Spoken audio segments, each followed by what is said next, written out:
It's thinking. I think we're live. We good? Yeah, we're good. Cool.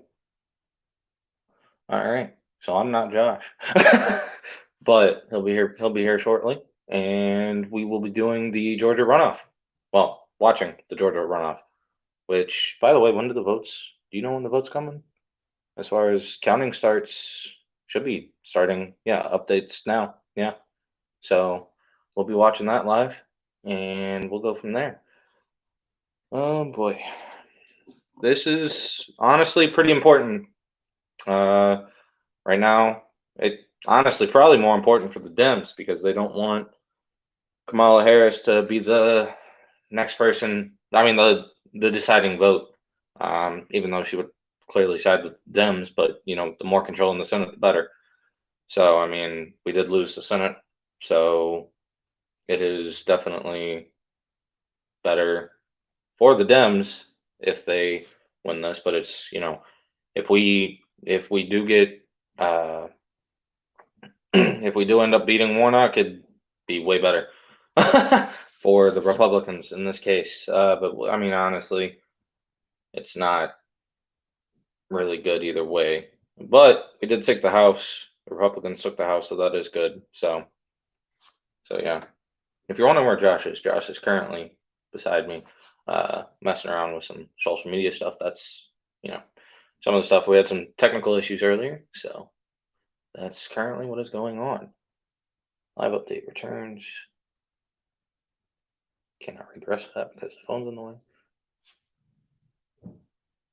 Is that in right now?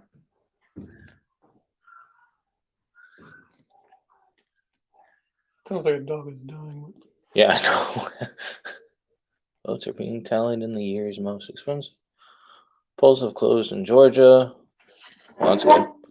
Fought Senate runoff election between Warnock and Herschel Walker. $380 million race. Nation's most expensive this year. That's insane. $380 million. That could go elsewhere for things. But instead, boy, that's crazy just for an election. I mean, an important election, of course. I mean, all these elections are important, but I mean, this is ridiculous. Live updates. Yes, I want to go to the votes. Georgia Senate runoff results.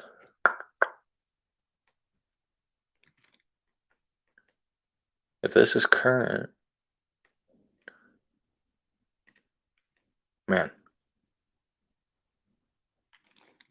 So right now, let's see here.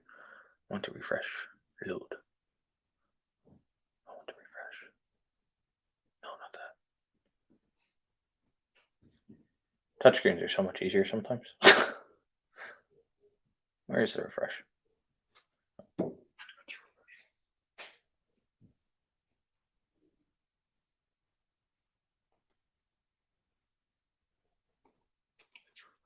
Oh, is it? I gotcha.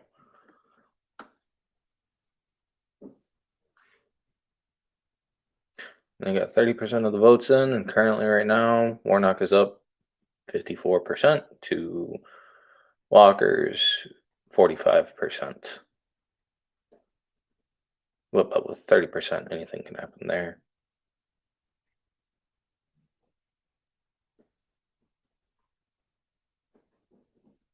Boy, oh boy.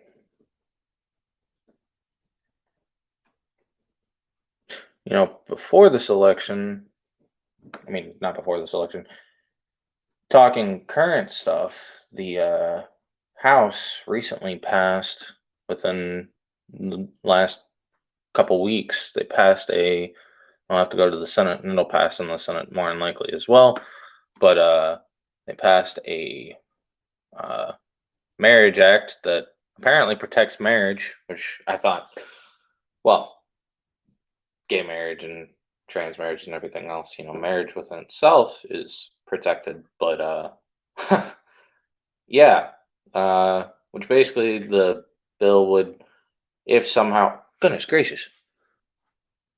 All right, so now updated 32%, and those numbers change real fast. We've got Ralph Warnock up 55%, to Herschel Walker, 44%. So up a whole 11 points. That is not, I wonder, does this site show? Does not show what ones are in yet. Like what counties have been counted. Gracious. I wish I was more technologically advanced. That'd be really nice.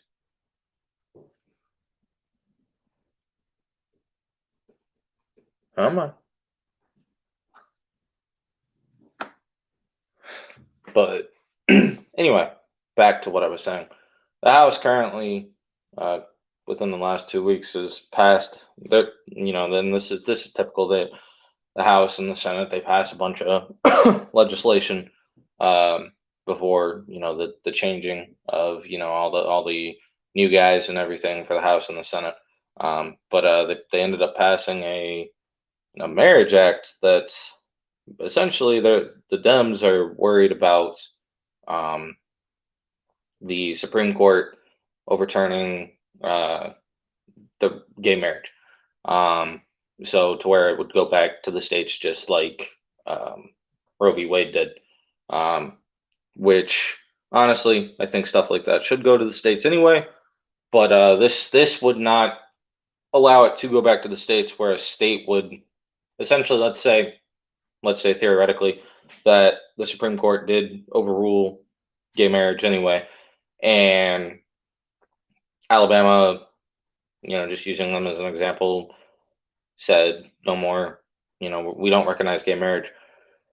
But if somebody goes and gets married in California and they move to Alabama, uh, Alabama has to recognize those guys or girls, whatever. They have to recognize them because of California's rule. So you have to recognize another state's law, essentially, which is not how our Constitution works. So hopefully that doesn't get by the Senate, but it more than likely will. And then it'll, be signed, would obviously be signed by Joe Biden. But that more than likely would also go back to the Supreme Court. But these things take forever to go through the Supreme Court. We do have a system. So, which is a good thing, but stuff like this. So sometimes I do believe that things should be able to bypass the system. But we'll see. I don't know. And Balenciaga, that's another thing. Our children are under attack as well. Let's see, is this updated recently? The runoff. No. Here, go back up. No. Aha.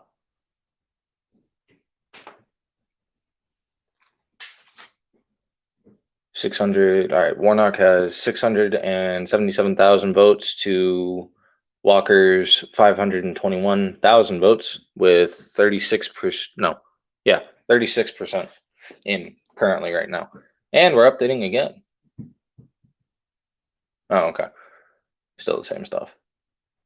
So currently right now, Walker is down by 13 points, not 14, 13 points. So not looking good for Walker right now. Hopefully, but again, there is some chance here. And this is the best estimate for the outcome of the race based on places to have reported votes so far. Huh. Warnock. Interesting.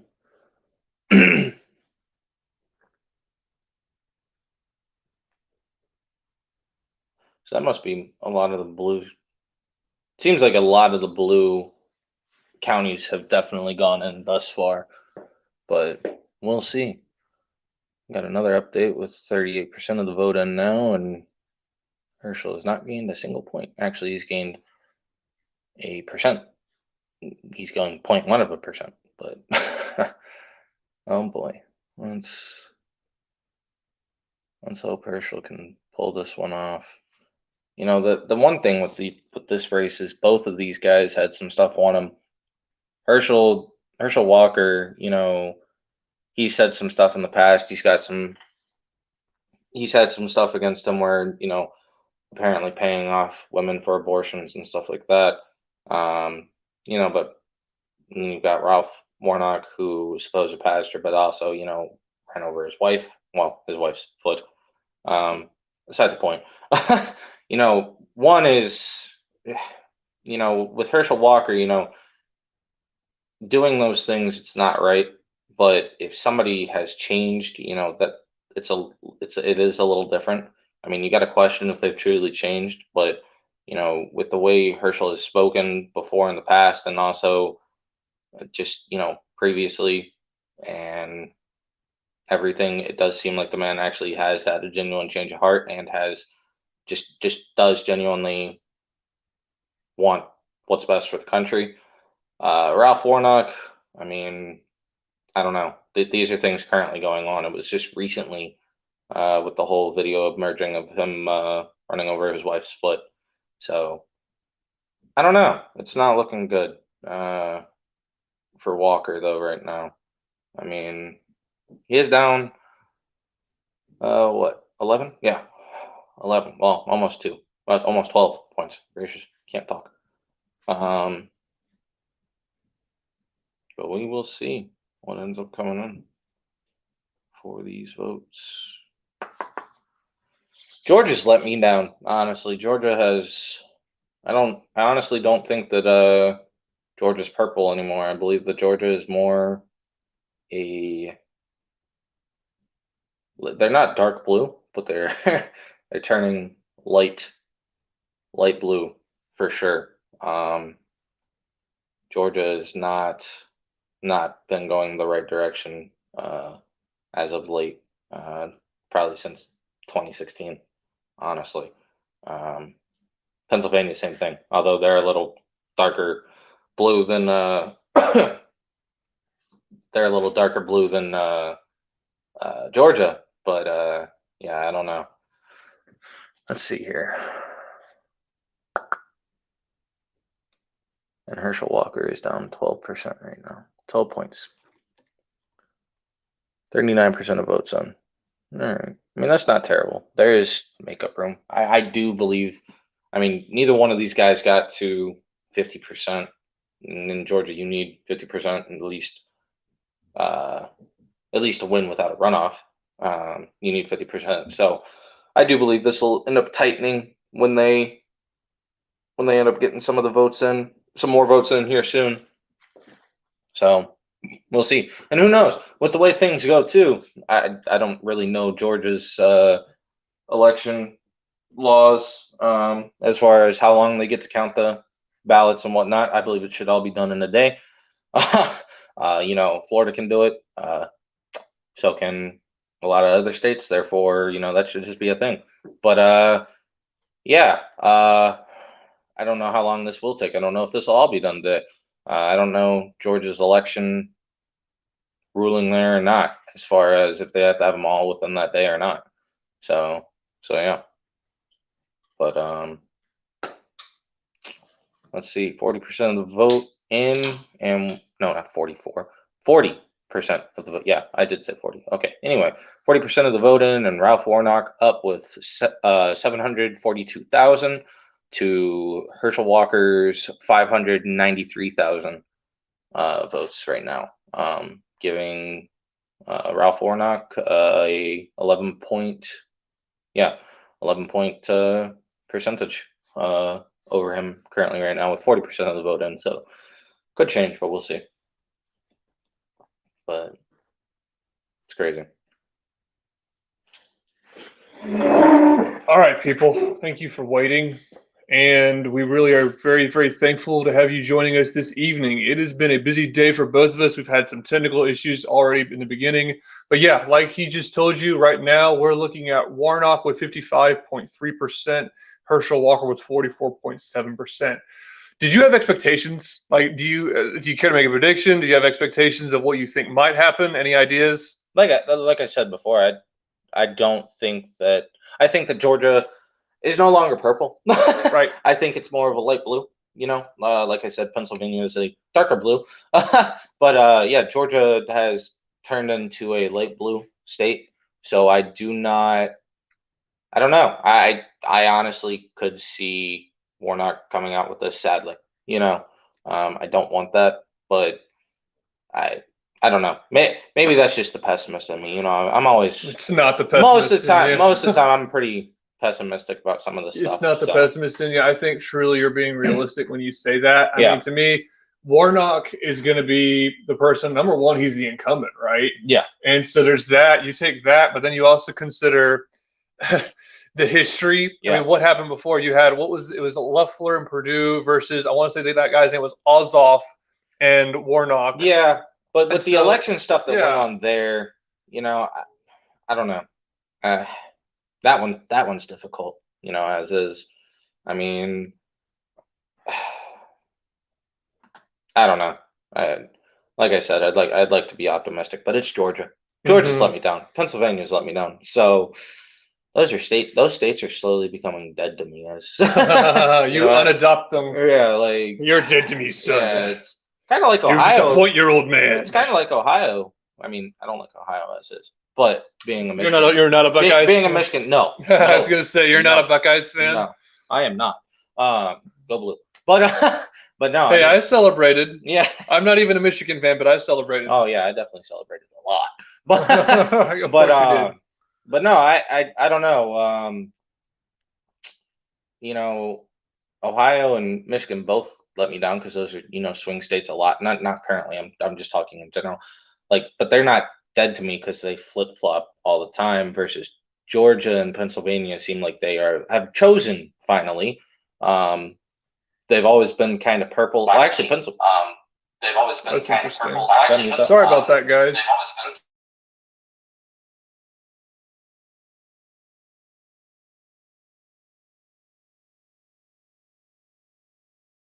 I know what's up. I know what's up.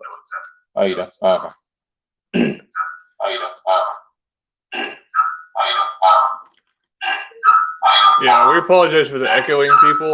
Gardner's got a point. There we go. We're good. That should resolve the echoing issue. Let us know, by the way, in the comments if you hear a bad echo at any point, or if you can't hear us at all, because we, as just demonstrated, don't have any idea. So yeah, we're good as far as that goes. I'm working on getting a banner up that'll display results for voting as far as like the election and as it's uncovered this evening. Yeah. That's what I was doing whenever that happened. I got you. So yeah, read Garner's comment. Yeah. I was going to wait every 15 minutes or 30 minutes, but go ahead and read his comment. Garner says, I think they're still purple. Didn't they just reelect Kemp?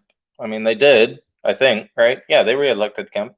Yeah, they did. Yeah, so I mean. Well, no, actually, Stacey Abrams won, but the election was stolen from her.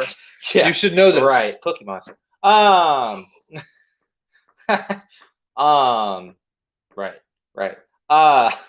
No, they did reelect Kemp, but I don't know, man. Does that make a state purple because you elected what, one Republican?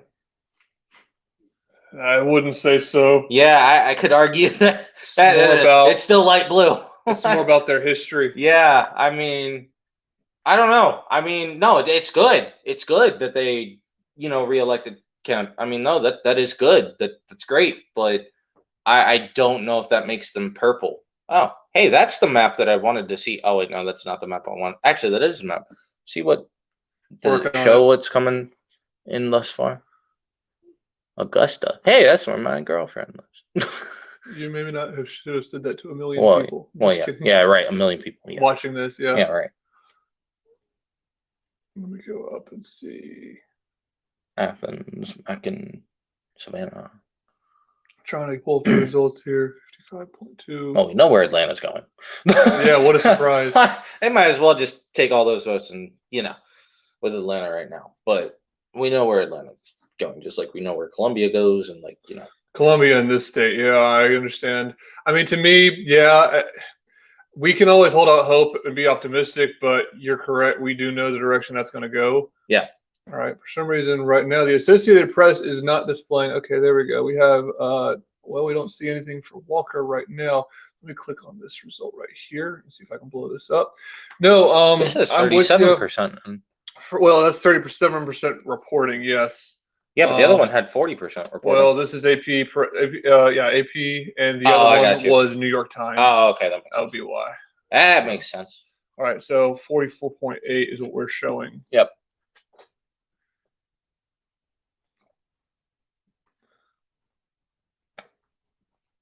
All right, I had those names swapped.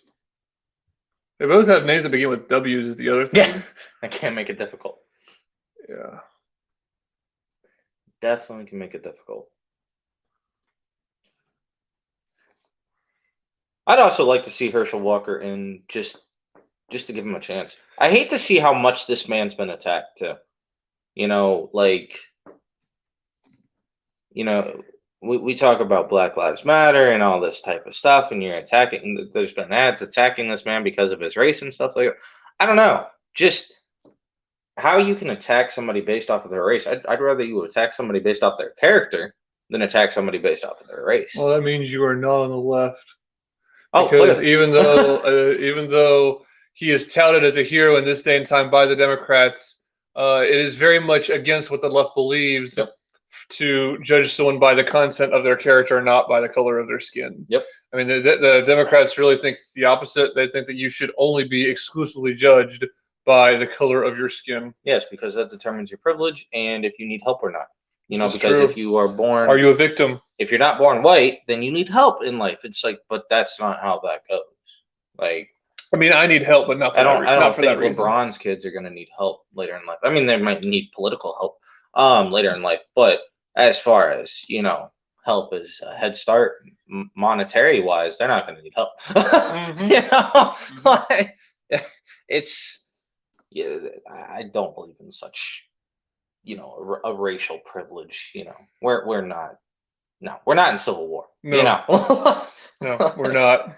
And the thing is, that's the issue. I mean, this is something that was legitimately noticed by people, is the relations between the African American community and whatever you want to call it. The left divides it into whites and non-whites, which Yeah. is just ridiculous. Yeah. It's much more nuanced than that. Yeah. Because you mean there's people that are Asian, people that are Hispanic, and again, this is what it comes down to. Don't judge people by the color of their skin. I mean, everyone's an individual, no matter what color. I mean, it's like, I mean, I thought we learned in elementary school, don't judge a book by its cover. Doesn't that apply to human beings too? It does. And see, the problem is, on the one hand, everyone does that to one extent or another. And we all know that. But I mean, we also learn, you mentioned about what we learned as children, red or yellow, black and white, they're precious in His sight, right? Exactly. So since we're all human beings, we should all be able to treat one another decently. We should all be able to treat one another with love. And so, yeah, it's just been, it's just crazy. There's the whole thing is, I think a lot of people voted for Obama with the hope that he was going to help, maybe not fix, but help race relations. Yeah. And then when he just resoundingly didn't, at least by the end of his second term, everyone was like, okay, a lot of people, I should say, He made it worse. Right. Enough people realized that to understand that that was the wrong direction to go, to vote for someone because of his outward appearance, right? And this is what was interesting. There was a decent amount of people, even in my own life, that voted for Obama, then voted for Trump. Yeah. Which is really a strange thing on the one hand, but a lot of them learned their lesson. Yeah, a lot of them did, but apparently not in 2020. Not enough. Apparently not enough. They then forgot their lesson in 2020, right? True. Except for, But there's something off about the 2020 election. Don't say that. We're not on Rumble yet. We're on YouTube. Oh boy! So don't say that. I'm so scared. I'm terrified. Yeah, be scared of big tech. You're not allowed to say that anything was wrong about the 2020 election. Elon and Musk you're also not allowed to say anything was wrong about these midterms either. And you're not. And if things don't go the way we think that they're supposed to go, we can't say anything about, Warnock beating Walker if it even happens. Elon Musk, our great savior of free speech, will come and save me. Oh, sure. He's going to put a chip in your head. Exactly. If not something else, he might put a bullet in your head if he decides you're disobedient to the state. Yeah, I know, right? Shoot. That's just one of the most disgusting things I've seen is the heralding, I think that's the term, of Elon by anyone, really. Oh, yeah. Not just the right-wingers, of how he's some great savior. He's like, look, Am I willing to give credit where credit is due? 100%. Yeah, absolutely. Mhm. But it's just ridiculous to pretend that he's somehow amazing. Yeah. He's given the Democrats most of his life. He was a Democrat. He's now in the Republican Party, admittedly. So has he had something of a heart change? I guess it's possible, but I'm not convinced until I actually see fruit. Jesus said that by their fruits you shall know them. Yeah, exactly. By your fruits they shall know you. I mean, and what were you supposed to be known by? How we love. Right. And he's not a Christian. What's one thing? So where are his values coming from? It's not a Christian set of values. No, yeah. That's one to keep And in it's mind. like, And I know I can I'm preaching to the agree. choir, but I'm And it's just like, saying. I can agree with you. It's like, cool, I agree with him on the free speech thing, but then it's like everything else, no. Like, so it's like, awesome. He's agreeing with us on free speech. That's great, but like, it's not gonna make it like, oh yeah, praise Elon. No shot. No shot at all. I mean, I don't know. Like, and you and I have talked about this before too, is this whole, we've got to stop this whole, like, we need a savior, as like looking to one person, like the red wave salvation, the Elon Musk salvation, all this, just all the Trump salvation. Like, no, it's got to be a collective effort of people. We the people are the government, not the government are the people. Like, I mean, technically that was right, but anyway,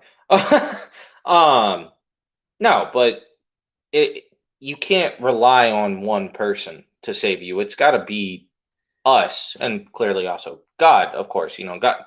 God is our only savior, of course. But talking from a political standpoint of view, you can't sit here and be like, oh yeah, Trump's our only hope, or Elon's our only hope, or whatever. It's like, no, that's not how it is. It's got to be us, the people, doing something. Well, and that's the thing. So I was listening to one guy talk about this. It was interesting about the rise of the Christian right, and something I want to do a lot of reading about, actually. By the way, we have a light sitting right here that we could turn on if things are too dark, but I think the lighting's pretty good. It looks pretty good to me. But basically, the way he compared it to is like a sugar rush. Yeah. So there was a movement, and a lot of it had to do actually with what Clinton did. And there was a movement where the Republican Party, and now see, the problem is they got George Bush in there. But here's the thing. Here's the thing, right? So I've had a lot of thoughts about this, even though he was really bad on foreign policy, really bad on the scope of government, really bad on things like the Patriot Act. He was bad on a lot. He was really good on a lot of social issues. Yeah. Would he be down with the LGBT agenda back when he was in office? Absolutely not. No. He was very much against that. He was very pro-life. And I do think he genuinely, even though he did a lot of wrong, had good intentions. No, I can't so say that about Biden. I don't think he has any intentions. I don't think he has any, good or bad. I think Biden's just kind of wandering, shambling in. And then he reads a script off the teleprompter, and he says, okay, can I have my vanilla pudding? Biden has no good intent. Now, here's a question. You think Obama had any good intent? No. You don't think so? Legitimately, I don't. I don't know. What about you? I want to say he had good intent. Just he may have the day he got elected.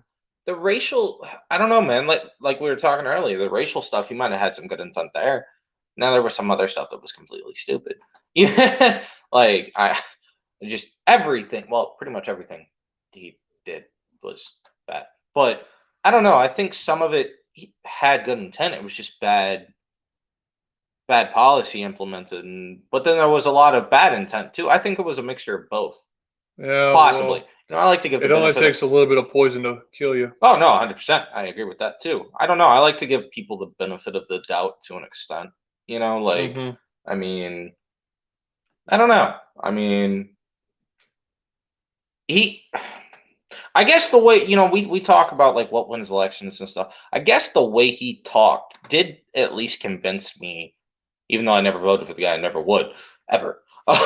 But actually, I couldn't vote anyway at that time. But if I could, I was going to go into that later. But go ahead. Yeah, but even if I could have voted, I would have never voted for him. But I did watch those, debates and everything at that time and stuff. But the way he talked, and again, you can manipulate people just based off how you talk, but I don't know. He did seem like a person that did care to an extent, so I don't know. I want to give him the benefit of the doubt and say, yeah, he had good intent, just terrible ideas. and policies for these things. But then there was also some stuff that was just clearly awful, and was not a bipartisan thing at all. And he just said screw bipartisanship. It's my way or the highway type stuff, and that's not good intent at all. Mm-hmm. But I don't know. I mean, I don't like saying any of that, but but I try to give people the benefit of the doubt. But I can definitely say Biden, no. Kamala Harris, no. Anymore, anybody on the left, I don't know of anybody on the left that I could actually say. And now I couldn't say that about Obama, but like back in like 2008, I think he, I possibly had some good intent. I don't know the man's heart,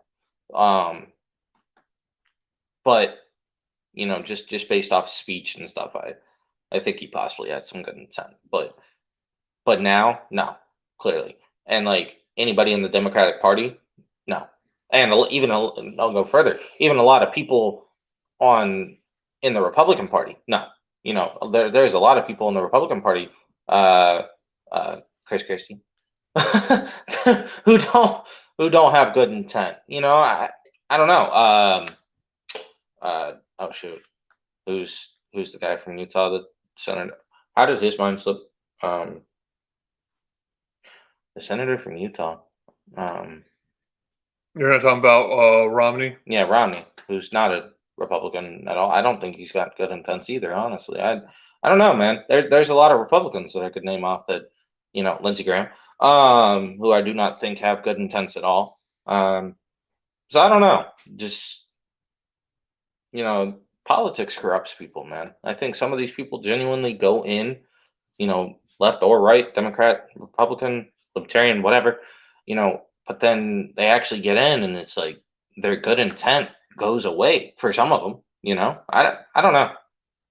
I genuinely do not know. Technical difficulty still. No, just updating the banner that's going across the bottom of the screen. No, I got you. Because I'm trying to look at what AP is reporting and then updating the banner as it goes across the screen. So what we got so far? AP is showing right now, it changed where Walker's margin went up, but so did Warnock's. So right now we're showing 55 to 45%. I'm trying to get the percentage reporting now because it's gone up too. Let me go back up. No, I was just thinking, a good way to kind of set this up. We're going to have a guest on shortly around 8:15. He's going to be trying to join our stream. Right now, we're showing 43% reporting, says the AP News. And I'm trying right now to try to get the results from what Fox is saying, not just AP. I'm trying to look at more than one result.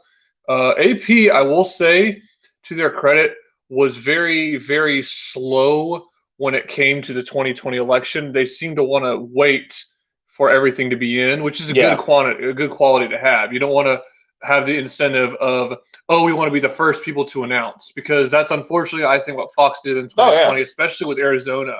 They're still in line. Oh, it was horrible. That was terrible. I mean, and again, 2020, not to mention the whole, I just mentioned it, the whole 2022 with Lake and Hobbs, that whole race was just crazy. That sucks. She lost. Disappointing. Well, allegedly. So. Oh yeah, allegedly. Yeah, we both agree on that. But what did you think of her, generally speaking? Do what? What do you think of Carrie Lake, generally speaking? I like her. She's got the mentality of DeSantis, and like honestly, what we need as like what states need, not what we need, because she doesn't live in South Carolina, and that's good. I mean, we need it here in South Carolina too. But it's good that she's trying to look out just for her state. Exactly, and that's what we need more of. Yeah, we need America first, people, and state first, people. Like fix our state, then America.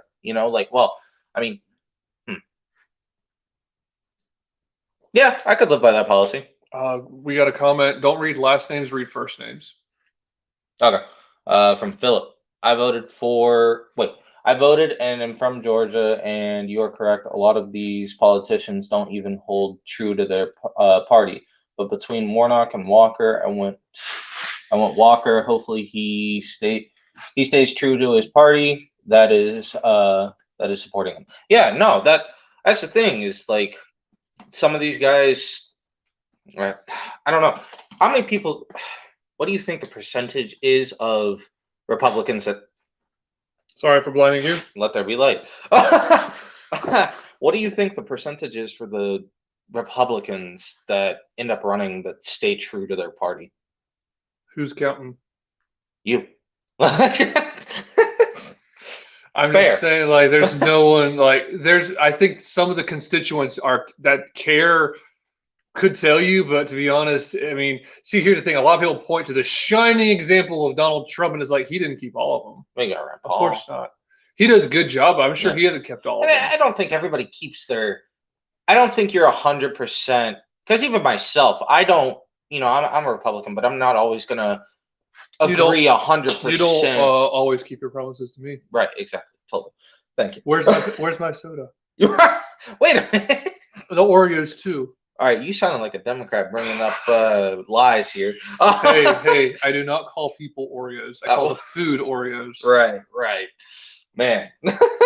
But I don't know. Like, I don't think you're always gonna hold.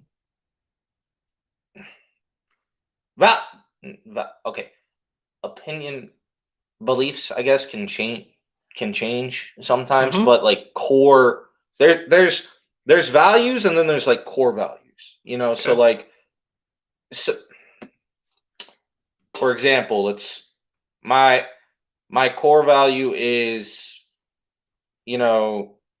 Nothing. Go ahead. Oh, okay. I thought you were showing me something. Trying to get our guest in here. He's going to be coming in soon. I want to introduce y'all to Samuel, but we're working on some ways to get him in here. But go ahead and finish your thought. But no, like a value that could change. Like, Oreo is the best cookie. You know, that can change. You know, but that's nothing core that, like, you know, I want to. You know, I need to eat healthy, and I'm going to eat healthy. That's something that, like, clearly should not change. There are some things that you can find bipartisanship, and it's not always bad to go against your party, you know. So, but staying true to the core values of things, that's like, we don't have a lot of Republicans that stay true to the core values of things. Now, the Democrats, they stay true to their core values, I think. A lot more than Republicans do. It depends on who you ask, because people, for example, I do a lot of listening. Well, not a lot. That's stretching it. To the Young Turks and Secular Talk, and they're very much on the left. Yeah. They would disagree with what you just said, but see, then they would also say it depends on the Democrats. Some they would say absolutely do what they promise. But I think a lot of that is because the Democrat Party is very split right now as far as where do they want to go with things. You know what I'm saying? Like, I don't know. I think they're very split on, do we want to go full socialist, or do we still want to go with like the Bush type stuff, which, you know, is a Republican kind of, but like, yeah, I don't know. Like, what I think that the Democrats are kind of split on what they want to go with, but they still hold the same values as far as, you know, LGBT, abortion rights, you know, immigration, all the core values there are firm, versus like Republicans, immigration, LGBT rights, you know, et cetera, gun control, et cetera.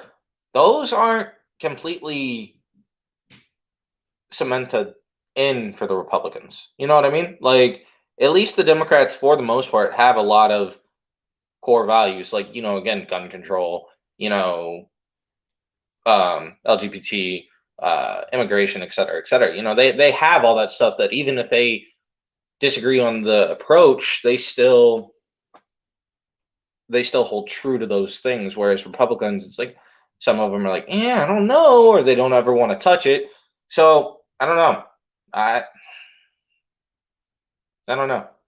Like, if I had to guess for a percentage of Republicans that go in and stick to the values of a true conservative Republican nominee, 30%.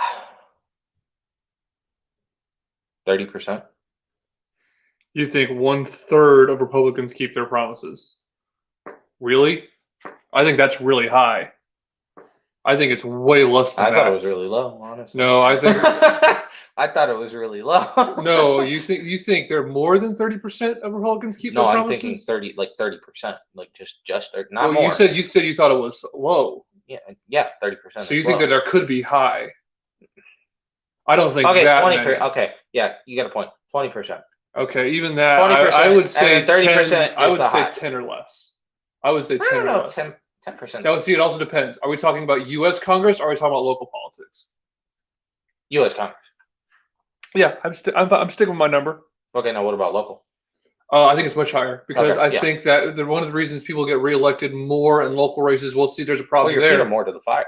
There's some of that, but the other problem though is, and you hear this on talk radio, even in this state, No, yeah. they focus so much on national politics and they need to focus more on local politics. Where a lot of people go out and they just vote red, vote red, Yeah, vote yeah, yeah. red, and they need to know who they're voting for. Yeah, no, 100%. I mean, That's state, local, that's national. you know, and I think that's kind of why I like Terry Lake and DeSantis is because, you know, they kind of adopted, you know, the whole America First idea, but like kind of did state first. You know, they kind of changed the And narrative, not narrative, but you get what I'm saying. not state meaning like government, Yeah, but yeah. state meaning Like, let's fix our state. right, California versus Georgia. that Yeah, kind of like, thing. hey, let's worry about Georgia for a second instead of everything else going on. Someone just left a comment, but don't read last names.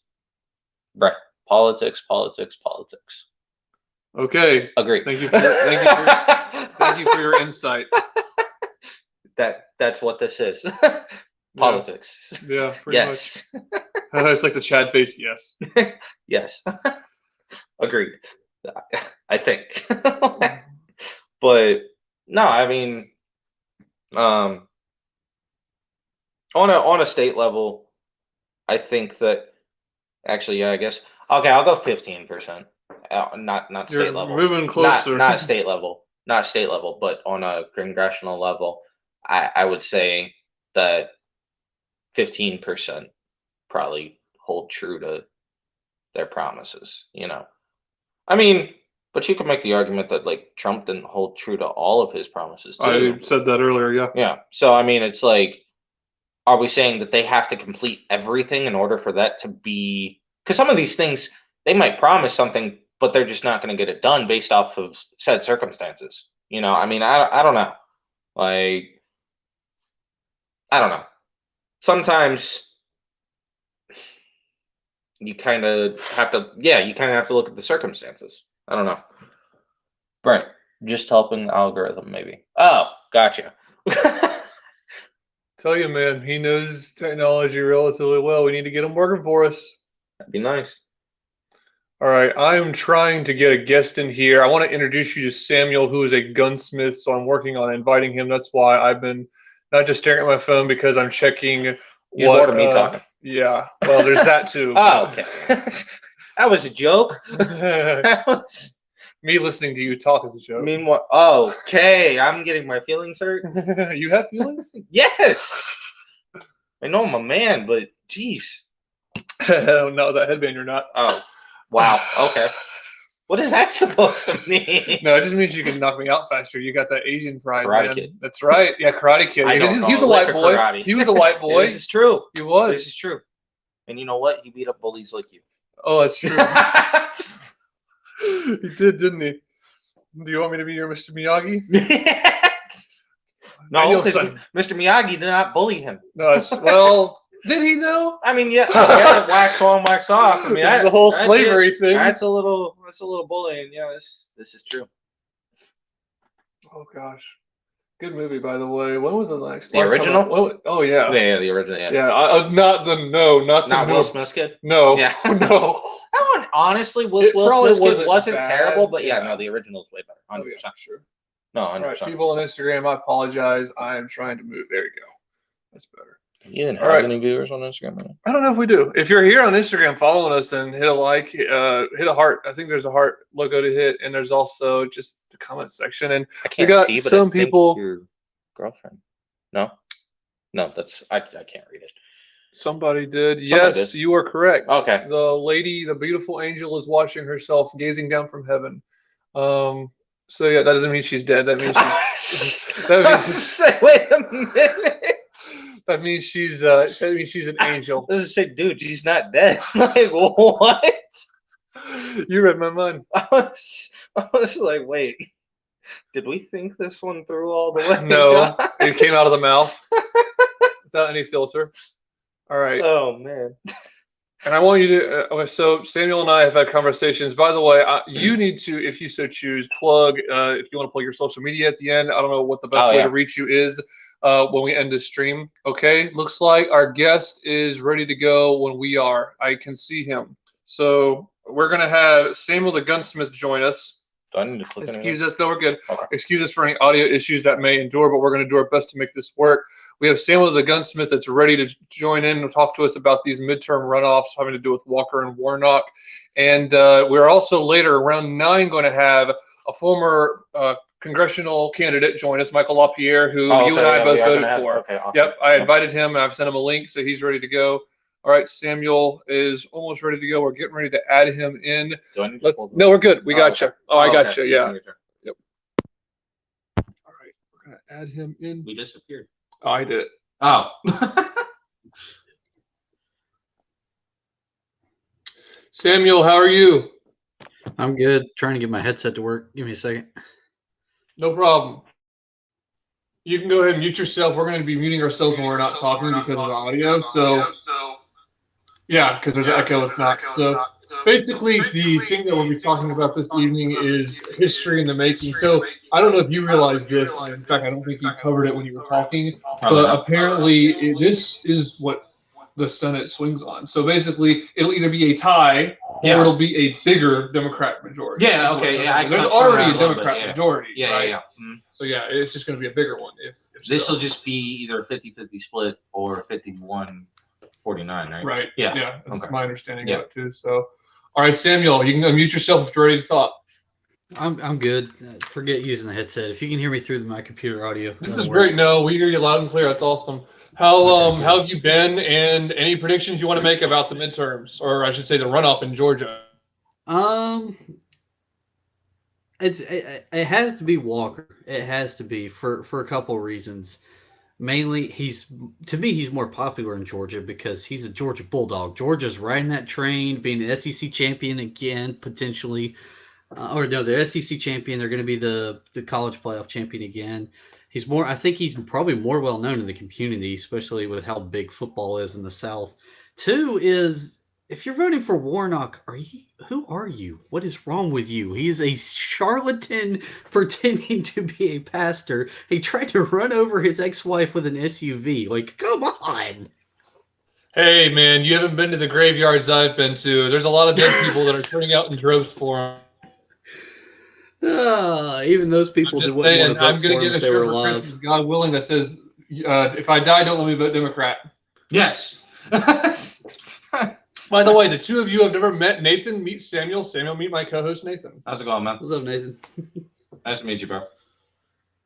So, yeah, there's just, right now, we're up to 50% reporting, and I'm going to read the results as well. Right now, 50% reporting, we are showing Warnock at 52%. That lead, at least according to the Associated Press, has gone down, and we have Herschel Walker at 48. So it was 55-45. We're now at 52% Warnock and Herschel Walker at 48%. I wish that map would kind of update. I do too. It's not for any fault of our own. It's good, but yeah, it'll be helpful. We can't do the thing with Fox News where I point to them and say, "Okay, look, yeah, I know. Back in 2016, this is we don't have the budget for that. No, we don't. Our budget being 0. No, right now. No, you get my background of a mixture of books, toys, and stuff like that. You don't get no map. You get my bookcase and my dresser. It's true, man. It's true. So, we were talking. In recent memory, 2020 having to do with Ossoff and Warnock and how they won against Loeffler and Purdue. And so, to me, again, the whole time has been a toss-up. There's truly no way of knowing which direction this is going to go. Walker could get it. It would be really good. To me, here's the thing. If Walker wins, it means more to his constituency. It means more for the people than it does even for Walker, because it goes to show it'll serve the whole country, I think, at least theoretically. Now, what are his positions? I know the typical things like pro-life and things of that nature, although in the past, he's been... Yeah, but that's the thing is, I think that's one difference between Republicans and Democrats. Republicans are a little more willing to forgive the past. It's we're still we know the past is there, and so we are a little lenient. But Democrats, they don't forget the past at all. So it's Like you have to be a true Democrat the entire way through. So I don't know. I mean, it does worry me a little bit, but I think he has had a change of heart. But yeah, like you said, I think Walker, will just do a lot more, not just for the state but for the country too. So Yeah, yeah. it will. It means more to the constituency at this point because it'll show that you can demonize. It's kind of like when Trump won. Yeah. You can demonize a man over and over and over, but people are just going to ignore you and vote for Yep. the person they want to vote for. Yeah. Mm-hmm. That's what I'm thinking. Do you know what his stance is when it comes to Walker on the Second Amendment, Samuel?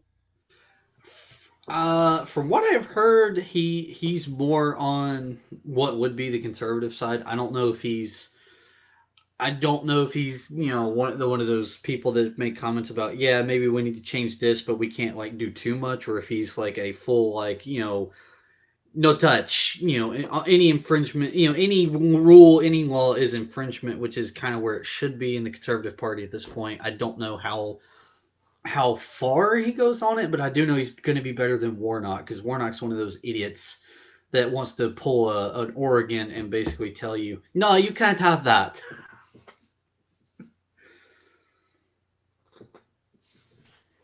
Yeah, no, I mean, honestly, I agree with that. I mean, anybody's better than Warnock. I mean, any Democrat at this point. I mean, just because, especially on the gun control aspect of things, if you're just looking at that, I mean, because Democrats have pretty much come to the point of no guns. Gun apparently. Yeah, I knives mean, either. Oregon just pretty much as soon as, let's see, what is today? Today's December 6th. So, yeah, by the end of the week in Oregon, all gun sales of any type of firearm, any type of ammunition, any type of magazine, boom, gone, illegal. You can't go across state lines or else that'll be illegal.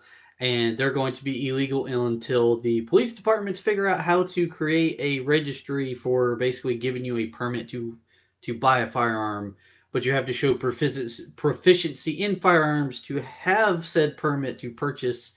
And if you're a new gun owner, how do you prove proficiency when you don't own one? Is the police department going to have a range that they can take you to and be like, all right, you do this, this, and this, and then you get your permit? Or, what is it? Like, there is no, it's basically one of those like, yeah, you can't have it until you prove that you can do it, but it's like you can't have what you need to prove you can do it. So it's like, yeah, you're done. That and it's like, you. where in the Constitution, specifically the Second Amendment, does it say you have the right to this as long as you have a permission slip? Right? Does it? It says the right of the people to keep and bear arms shall not be infringed. That's the second phrase of it. The first part being about the militia, which again is the people. So.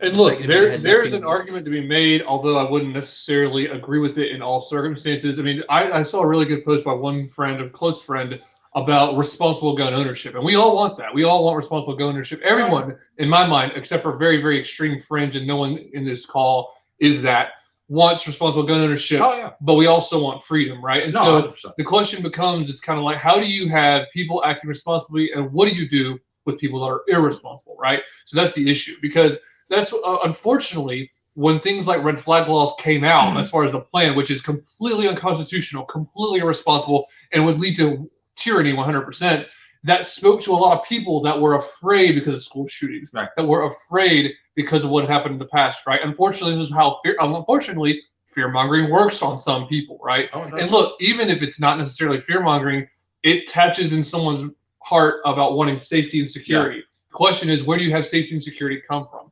Is it from the government? Well, we know governments turn tyrannical over time, right? Yeah. So that's the issue. And so I'm not justifying red flag laws or gun control of any kind. I'm just saying it speaks to a baser human instinct of wanting freedom and safety. And can there be things done to stop school shootings? Absolutely. In fact, that was one big disappointment about Uvalde, was a lot of people were saying, well, put a cop in there and put a security guard in there. It's like, on the one hand, could that help? Yeah. Also, doing things like we need to harden the school, we need to fortify the school, make sure there's only one way in and out. Could that help? Yes. But what needs to happen, I think, personally, go ahead. You create a kill tunnel. You create, if you put one entrance, one exit, you basically, everybody's screwed, because you're like going to be fishing a barrel, because all that guy has to do is stand there. It's like, oh, this is the only way they come out. Okay, why you load? They're dead. Yeah, yeah, and to me, like, what makes the most difference? Is it having staff that's there, armed and ready to kill, or at least the possibility of that being here? This is one thing that Larry Sharp talked about when he ran for governor. He actually ran for governor of New York State. He lost to Cuomo. Yeah. But when he was running, he said, "Don't even make teachers carry a gun. Just say that they can. And what are you doing? Whenever a school shooter shows up in that parking, people. well, whenever a school shooter shows up in that parking lot." All they know is there's a big question mark. There's a possibility, yeah. There's no sign that says gun-free zone, nothing like that. They look at the school and are like, I don't know, someone in there could be carrying. They may not be. Do I want to take that risk? Because what they're doing is these people are unfortunately are cowardly. Yeah. They want a soft target. Oh yeah. It's like a lion going after a whatever you want to call it, like antelope or a deer. Right. They want to go for the sick, for the weak. Right. They don't want to go for the strongest of the herd. Right. They don't want to fight. They want to have a free dinner. Yeah. You know, an easy dinner. And so that's how the school shooter is. They're not going to go. This is one thing that Samuel and I have talked about a lot. Yeah. They don't show up to a gun store and rob a gun store. Oh, did y'all see the video recently of the guy that tried to steal a gun and he got shot by 3 people? Oh yeah, it was really good. No, it's not only soft targets. It's how many people can I kill in an easy manner so that everybody in the news is going to be talking about me, because that's all these guys want. They want the publicity. They don't care that they're pieces of human filth that should be stomped under my boot like an ant. They're like, hey, the media gave so and so like all this attention, and look at the trial, look at all this. I suck at life. Nobody cares about me. Nobody loves me. Hey, if I go do this, everybody's gonna be talking about me. And my whole thing is no more talking, no more using the real names of mass shooters. Stop giving their names out, because as soon as you stop talking about their names and you give them code names or just call them human filth, people will be less inclined to think about doing it. There's still probably going to be people that try to do it because they're evil, but there's going to be less of the people that do it just for the publicity of, hey, my name's going to go down in something. Right. Yeah. No, I'm with you. And I mean, that's the thing. And you don't want to give them the spectacle. You don't want to give them what you want. That's what you do when it comes to punishment of any kind. We learned this when we were kids being raised by our parents. Mm-hmm.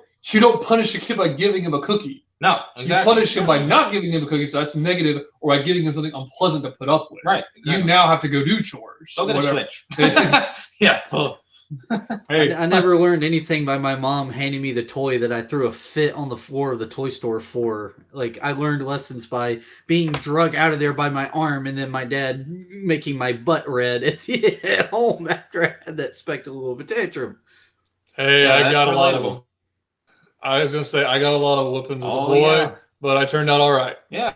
I'm sorry. Like, my whole philosophy is, you could say that it's just being part of being in the South, but if you don't get an ass whooping at some point, you're a turd. You're going to be an awful human being. You're not going to know that you're not going to be a nice individual because you've never been told. You're going to think you can get away with everything, and eventually you're going to get your ass kicked by somebody that's not going to be fun. Because you're going to be like 25-something, or 20-something, 30-something years old and be at a bar and, piss off the wrong country boy, and you're going to get thrown through the window. Yeah, no, I agree. And then it seems like a lot of these people that never grew up with the, spankings or any stuff like that end up the entitled Democrats that we see now. I mean, I don't know. I'd like to have a study on that. Yeah, I'd like to know how many kids got told no out of these kids that want their college tuition and loans paid for, because it's like, I did good enough at the end of high school to qualify for the Pell Grant, and only had to pay like $95 out of pocket for my last semester of college, and that was a 2-year community college. Like, get real. I don't owe you anything. I work for my money. That money needs to be in my bank account, not yours, because you decided to go to a 4-year university, party, have sex, and get a gender studies degree because that was the easiest thing for you to pass. Well, and there's legitimately, I will say, so again, not making any kind argument for anything that's not above board regarding things like capitalism, but the problem is, though, there is a legitimate problem with people that are going into school, and when they come out, they either don't have experience or they don't have a path forward career-wise. But, I mean, So here's the thing: we can have a nuanced discussion about what do you do about that problem. Yeah. The answer is not to pay for their college for free. That's the thing. And see, that's the thing. I mean, I was listening to one person talk about this. On the one hand, even though it's a bad move, it's actually a brilliant move what Biden did, which was to offer some kind of student loan forgiveness right before the election because he was trying to buy votes, right? Oh, yeah. He didn't work on this at all of 2021. Yeah. 2021, what came and went, he didn't work on it at all. 2022 comes in, you know what we have. Spring of 2022 goes by. And same thing with gas. Nothing, yeah. So, you know, I mean, everything. Actually, that's the same thing with everything. You know, like none of this was worked on up until 2022. You know, this whole administration is how much can we promise for free and not do it, but do it enough times to where people vote for us again. Yeah, exactly. Hoping that, you know, that voters have short-term memory. I mean, that's, I mean, well, the amount of people smoking weed in that. Democrat cities, it's not surprising that people have short-term memory losses. Or if you're San Francisco, your homeless population is doing crack every day. That's fair. I mean, yeah.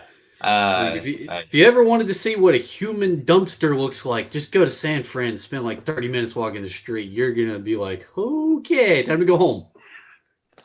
Yeah, it's really sad how much that state has. I mean, that state has gotten destroyed. You know, I mean, it's been going downhill for sure. You know, politically, but you know, just the amount that it's gotten destroyed physically. It's so sad just to see how Democrats can even not just destroy things politically, but even physically destroy things. You know, in nature and just like city wise, like everything gets like destroyed. It's crazy. And it sucks that they had a chance to hopefully get better when Elder was running, and yet the idiots still voted Gavin Newsom in. After everything he did with COVID, you still voted for him. You have no excuses. California, you are going to reap everything you sow at this point because all the good people, they're moving to Texas. They're moving to Louisiana. They're moving to Alabama. They're moving to South Carolina. They're moving to North Carolina, Georgia, Florida. They're going anywhere that they can get away from any type of California policy. Oh yeah, 100%. And I mean, I think that's also one of the reasons that Elder didn't win is also because these people are leaving. You know? Yeah, I mean, that's the other thing. Is like, I mean, all the people that would have voted for him, they're in Texas, they're in Florida, they're here in South Carolina, they may be in North Carolina, they're somewhere on the southeast or the Midwest because they had enough, and they had to either move their family for business or they had to move their whole business out of it. I mean, I need to look up the numbers because there was something like almost close to 1,000+ businesses leaving Portland alone when they put up that little Chaz zone during the Summer of Love, as CNN so nicely decided to word it. While standing behind a burning building, mostly peaceful. Yeah, it's on fire.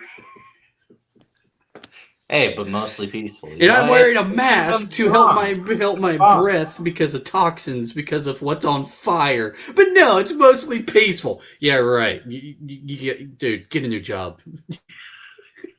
I mean, it could always be worse, I guess. I mean, that's probably what they're going for is like mostly peaceful. Like it could always be worse. I don't know. Yeah, and then they find a way to make it worse. Do not try to get in a Democrat's mind. I'm just wondering. Yeah, that's a scary place. You're better off trying to be Deadpool's therapist than trying to understand a Democrat. That is the best way that I know how to put that as a comic nerd.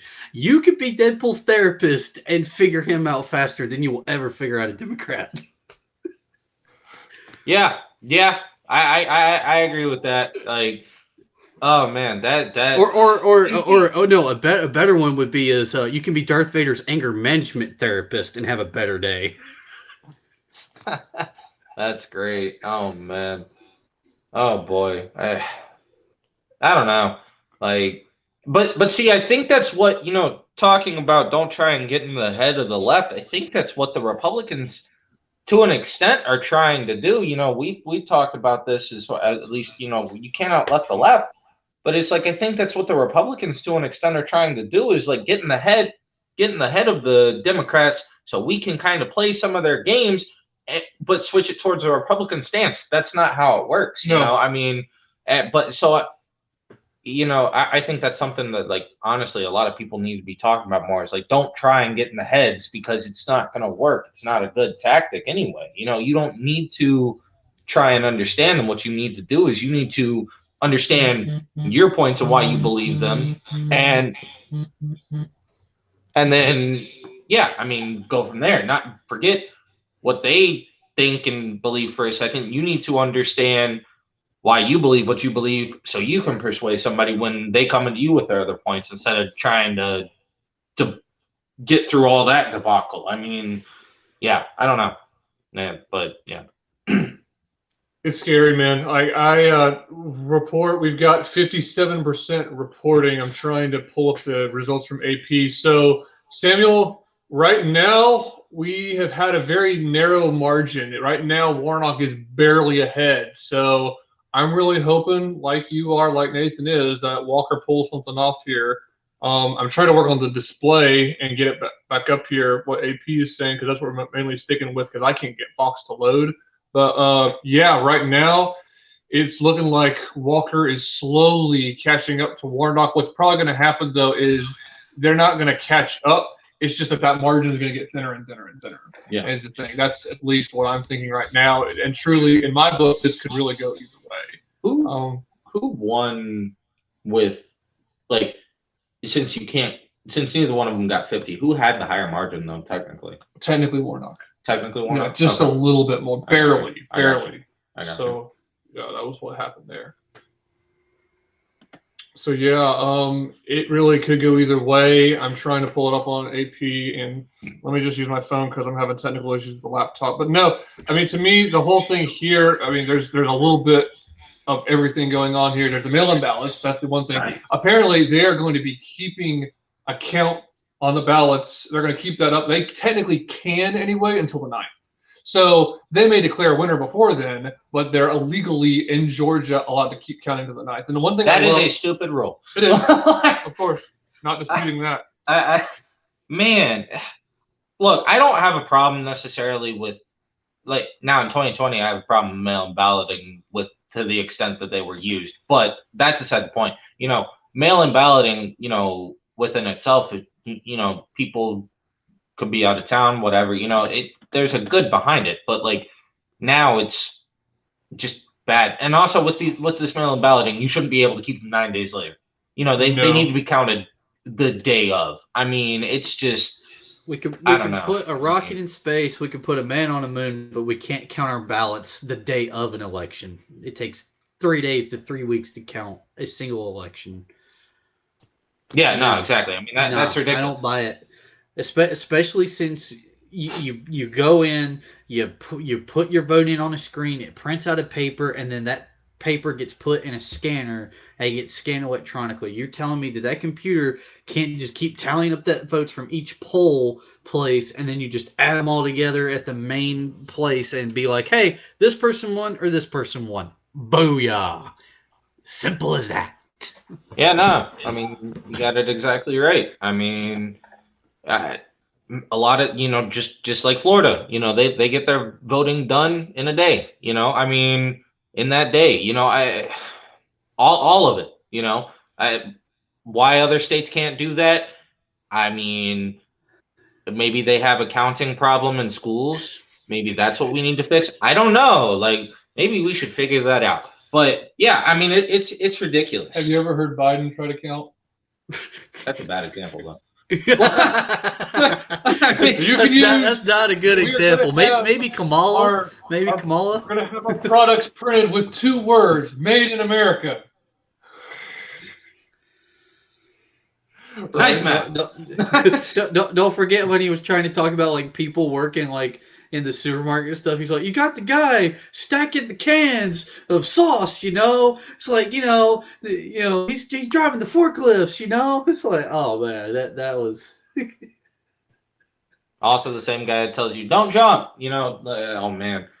Man, this guy. Oh, this. I mean, we're talking about the same idiot that can't even stop a bicycle without falling over. Yep. I mean, and like like I love how the fact that it's like all we heard about was like, man, Trump's been to McDonald's for like the third time, and it's like Biden eats ice cream like he's a freaking 5-year-old, but nobody talks about it. It's like really okay. You made fun of Trump's diet, but you're not going to make fun of the fact that our sitting president, who's 80 something, 90 something years old, is eating ice cream like a 5-year-old. Former vice president, respect the office. I don't salute bad officers, and I don't give credence to bad politicians. That's what I'm saying, man. He's got a point. No, I have a point. I'm saying, don't call him sitting president, call him former vice president. Yeah. No, I call him the resident in chief. He's not even the president. go. He's the Yeah. resident in chief. To Venal quote, houseplant. Don't Walk Run Productions. Venal Oh, houseplant, man. Joe Biden. And what's really sad though, it's all jokes, but at the same point, it's kind of sad because this is the guy that's representing Kind of our sad. country. Yeah, no, it is sad. Very sad. Yeah, it's very sad. Oh, that yeah, we're talking about the guy guy that fell asleep at the G3 summit in front of all of the other world leaders on not only national television, international television, taking a nap in the middle of the G3. Wow. I mean, seriously, I make fun of the British, but at least their village idiots don't run their countries for the most part. Yeah. Their village idiots just in the village, being acting a fool in the park. Our village idiot is actually supposed to be running the country. And he's got access to the nuclear football. Yay. Yeah, have Yeah. fun sleeping at night. Yeah. Please yeah. tell me you change that code every hour. Oh, wait, no, I don't know. that might Every confuse him hour, too maybe much. every minute. I don't know, man. That's the one Oh, time we man. need him confused, because we don't need him being like the president from Monsters vs. Aliens that accidentally launched the nuke thinking he was getting a cup of coffee. God, I never thought we'd have an actual president that was worse than the president from Monsters vs. Aliens. I just thought of that. Boy. Dear God. Oh, man. At least that guy could walk upstairs without falling over.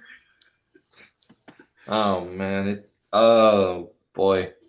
Eat lead, alien scum. Oh, they do eat lead. I'm a brave president!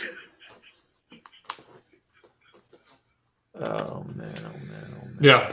I mean, it's the meme come true, isn't it? I mean, when Pretty I look at much. him, No, it really has. when I look at him, I don't even think of that. I think it's just like, well, you wondered if zombies were real. We have confirmation. We have one in the White House. I mean, my big And thing not a too good, is not like, not a fun type of zombie either. We don't get Call of Duty zombies. We get the terrible like B movie zombies. Yeah.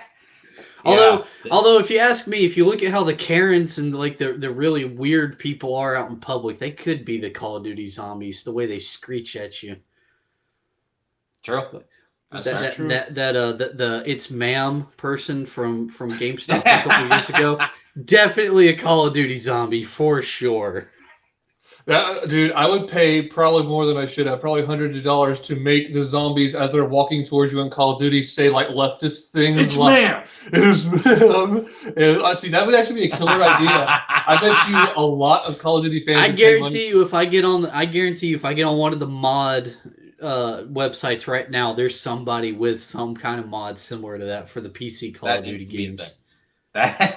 Yeah, if it's not already, it definitely should be. Yeah, if it's not, it needs to be a thing. Burning 2020. I mean, the Oh. fact that you can get on there and you can actually download a mod to get rid of all the pride flags in the Spider-Man game. There's a mod for anything. I remember. I don't know if you guys remember, but a couple months ago, the person that created that mod, they were actually two of the mod websites tried to kick him off the platform for that, and everybody was Wow. pretty much like, wow, okay, so somebody actually just wants American flags in America game in New York City. They don't want to be bombarded by pride flags. Wow, that's offensive. That's Okay. extreme. Yeah, It's extreme. like I mean, it's really. like I'd rather see all the American flags instead of all your stupid pride flags you put in your game, Insomniac. That's the only complaint I ever had about that Spider-Man game was that. Everything else was great about that game. I would just like to play a game, or especially war games. You kind of have to have some politics, but why does Spider-Man need politics in general? Why? I don't know. man. Yeah, You I have never to do this understood it in because Marvel. there was Well, yeah, there was this is no true. there was That's no Like the game had nothing to do with real world politics. It was Sinister Six versus Mr. Negative versus Spider Man with Kingpin Yeah, somewhat helping you. Like that yeah. was the game. Uh-huh. And it's like that there was no politics involved, period. It's like, no, we have Exactly. to So have a you don't realistic New need that York crap. City. Oh really? It's Really? all all the pushing agenda, man. It's ridiculous. I That's mean, why why I it's got to refuse to be see. pushed That's on my why games, I don't know. Like, that is why I'm at the point where Guardians of the Galaxy is probably the only Marvel movie I will be seeing out of the current Marvel movies. Probably Ant Man. I'll probably go see the Ant Man, but I think it'll be yeah, Ant Man and Guardians, and that's it. Any other Marvel movie? No, I will not see it until I see proof that you guys I mean, actually listened to your fan base and got rid of all the crap. yeah, that's the thing. I mean, I'm afraid to go see Guardians because I'm afraid they're going to ruin my favorite so, characters. Guardians of the I Galaxy. Well, don't. people well, like, no, but what favorite? Oh, favorite yeah, characters. yeah, Oh, okay. yeah. Like all. I mean, Okay. Yeah. I love Rocket Raccoon and I like Roots and I like Quill. I mean, I really like all of them. How are you gonna ruin Groot though? I would love. I'm sorry. Yeah, I'd but love to see how you can ruin a tree that goes "I am" and Groot, and that's essentially Hey, the dude. I want to character. see. I don't want them to ruin it, but I want to see. You have to have some kind of genius to an extent to be able to ruin a character that can only say "I am Groot" and is a freaking tree. Like I do want to kind of see that. I don't, but I do at the same time. I don't know that. I know. So far, Groot's only character development is I go from this size to this size to this size to Exactly. now I'm this size again. And let's see how Exactly. scary I can be as a baby when I'm chasing around a bunch of Ravengers in their own ship. Exactly. This is the best scene from Volume 2. Ah! Ah! This is Baby Groot. Yeah, I loved it. The Exactly. teenage Groot was pretty funny. I did love the scene in game where he's like, I am Groot. And everybody's like, whoa, language. Well, it's funny they foreshadowed that because at the end of the second one, Rocket's like, "You need to have a serious talk with me about your language," because he goes like, he says part of the freaking Guardians of the Galaxy. Only he didn't use freaking. So they kind of allude to that and then they build on it. But no, I seriously like we got to watch it because the three of us could go on about Marvel comics for like 3 hours. Oh yeah. But back to the politics side.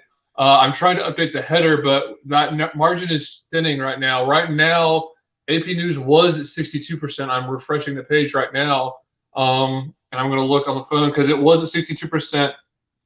And I'm just waiting, guys. We're going to have that. Those mail-in ballots are suddenly going to show up. I just know it. You know it. I know it. I'm waiting for like 80,000 ballots to just magically show up, and it's like Warnock's the winner. Like, So oh right really? now, We didn't see this coming. 67% reporting. I'm showing 50.6 for Warnock and 49.4 for Walker. And so yeah, it's going to be a razor thin margin no matter what. But the question is how thin, and that's the other thing. Do they want to come across like they have legitimacy, or do they not? That's what it comes They down don't to. care anymore. If they wanted legitimacy, they would have run a better candidate than Joe Biden and Kamala Harris. Like, come on. Yep. If they wanted 100%. legitimacy, Tulsi Gabbard would have been the front runner for the Democratic Party against Trump because she's like the only Democrat that I looked at out of all of those idiots that ran for president. I was like, yeah, you know what? I could probably get along with her, and I could probably stand her as president.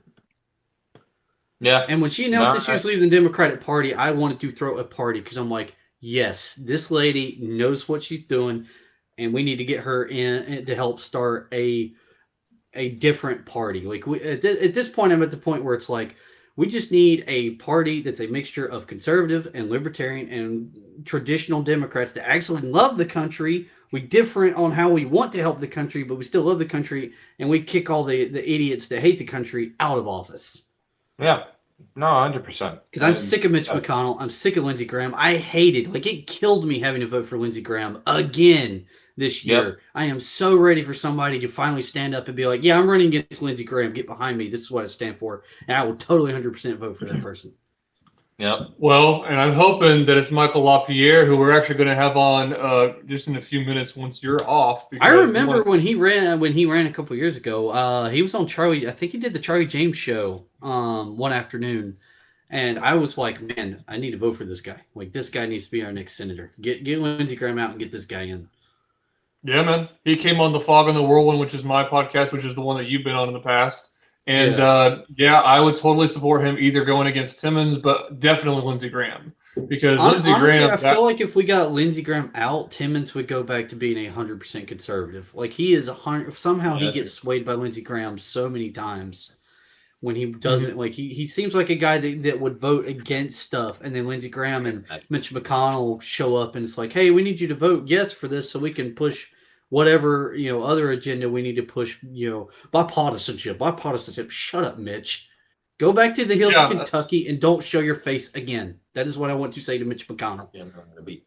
Well, that's the thing, and I agree with you. Like when you say bipartisanship, like on the one hand, we don't want to have loyalty to a party; we want to have loyalty to ideas. But what is there we agree with the Democrat Party on? Nothing. What did they say? Not the current Democratic Party. Maybe back in the day, back when JFK was the president. We could get along with in segregation, in this. Maybe do a little bit better on taking care of the people that are in poverty, a little bit downtrodden. Maybe make some better jobs.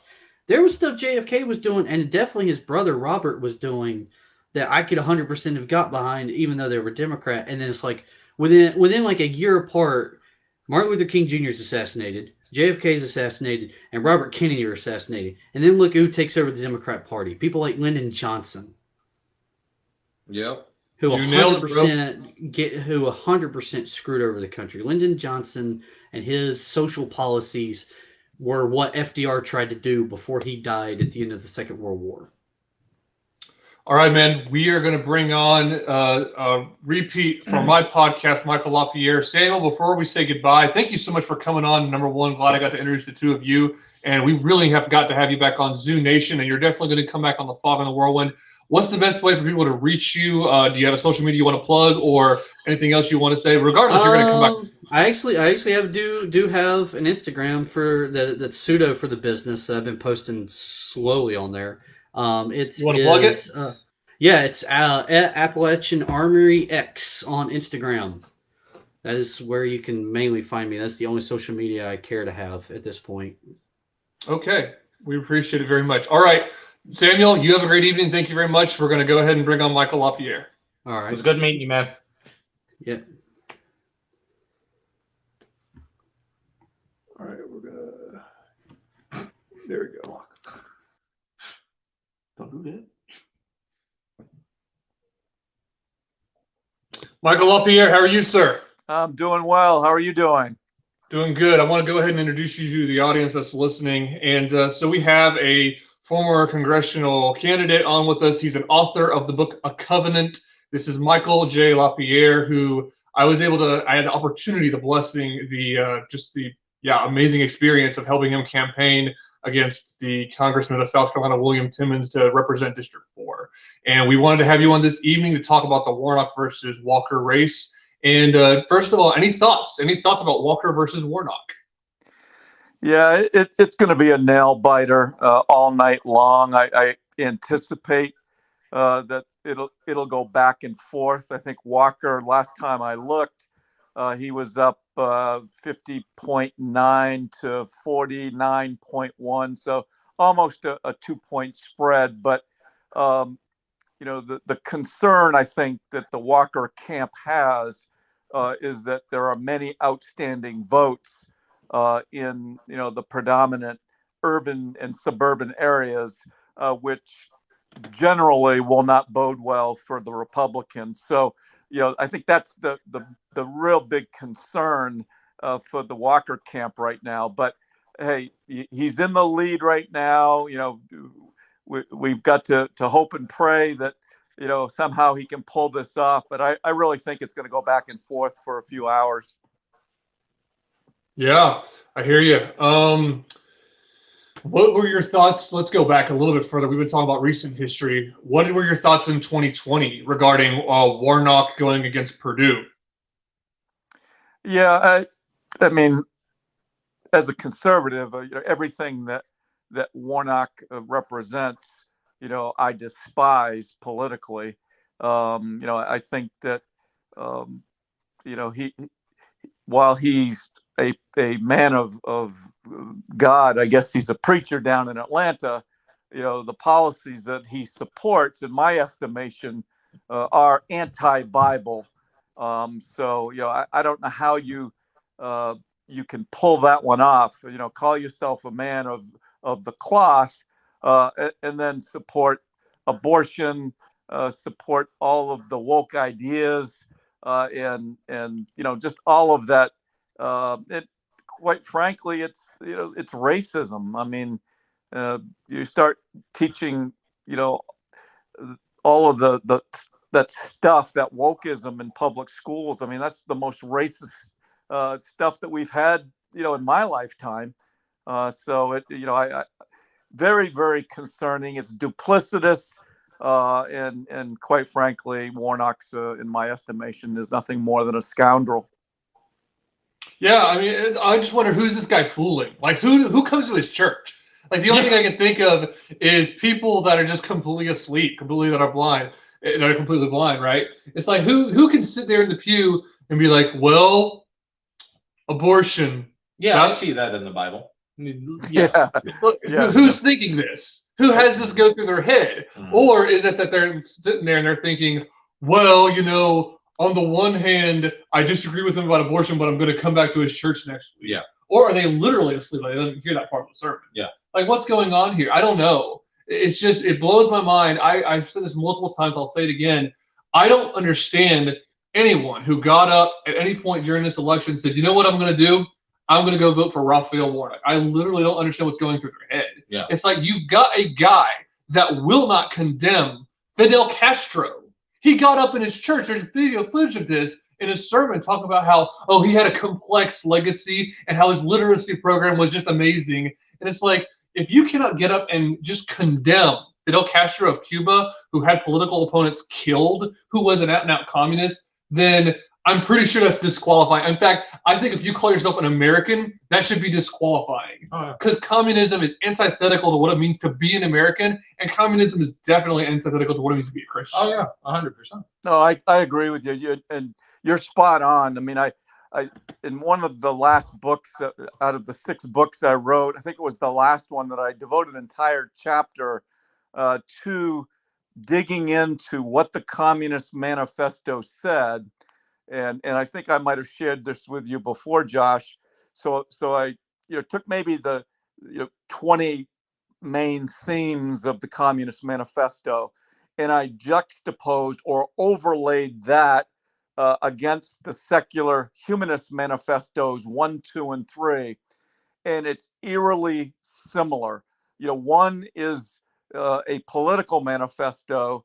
In the Communist Manifesto, it's a political manifesto, and then the secular humanist manifestos are nothing more than a religious, doctrine. It's in my estimation, and so I looked at those 2 things, which said pretty much the exact same thing. It's all that Antifa, BLM, nonsense, and I overlaid that against a biblical framework, and people that support the far-leaning progressive leftist commies.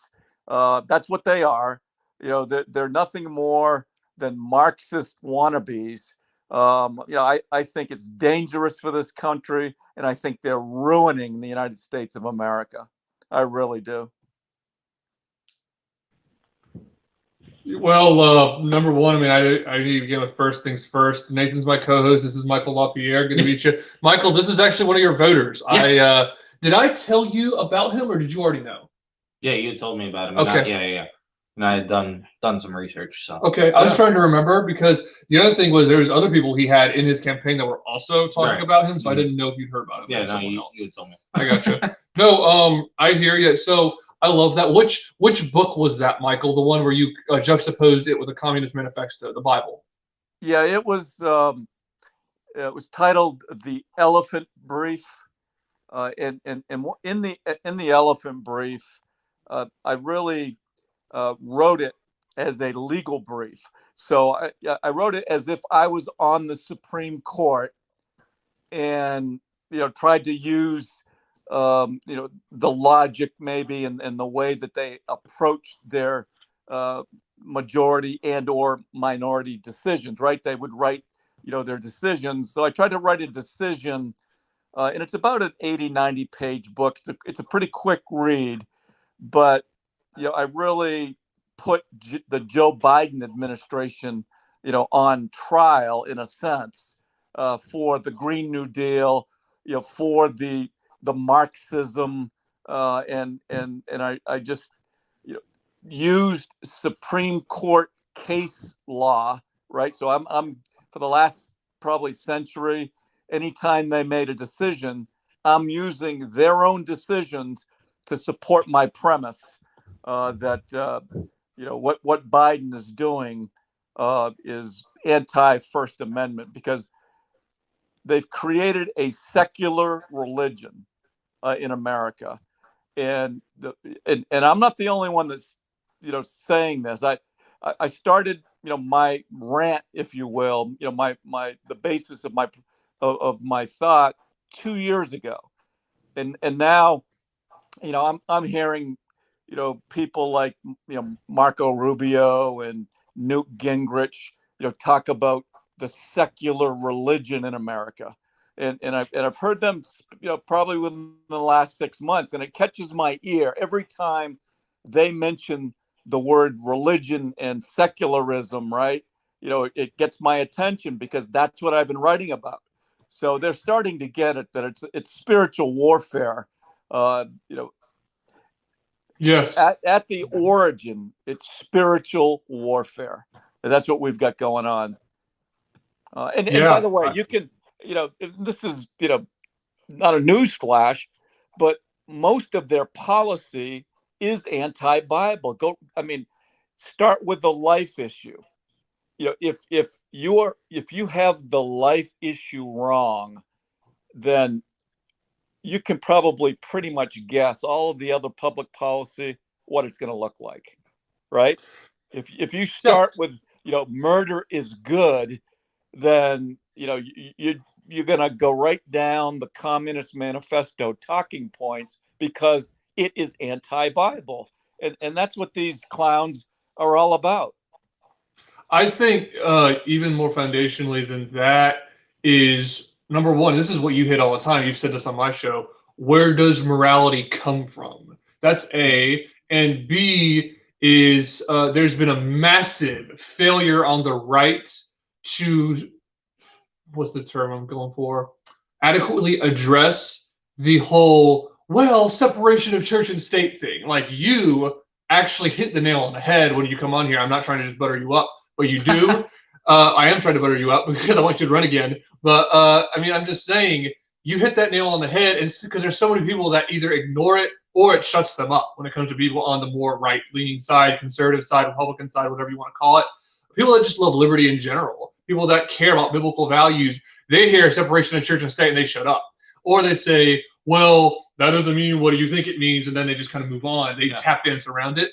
But you hit it on the head, because it comes down to, and here's the other thing. One thing that I like to throw back at people is a quote, and this is one thing that I've heard you say, and you definitely have mentioned it to me off camera, but I think on camera as well, the quote from John Adams, right? Mm-hmm. Which is that the Constitution is made for the governing of a moral and religious people. Mm-hmm. And when they said that, they meant Christian.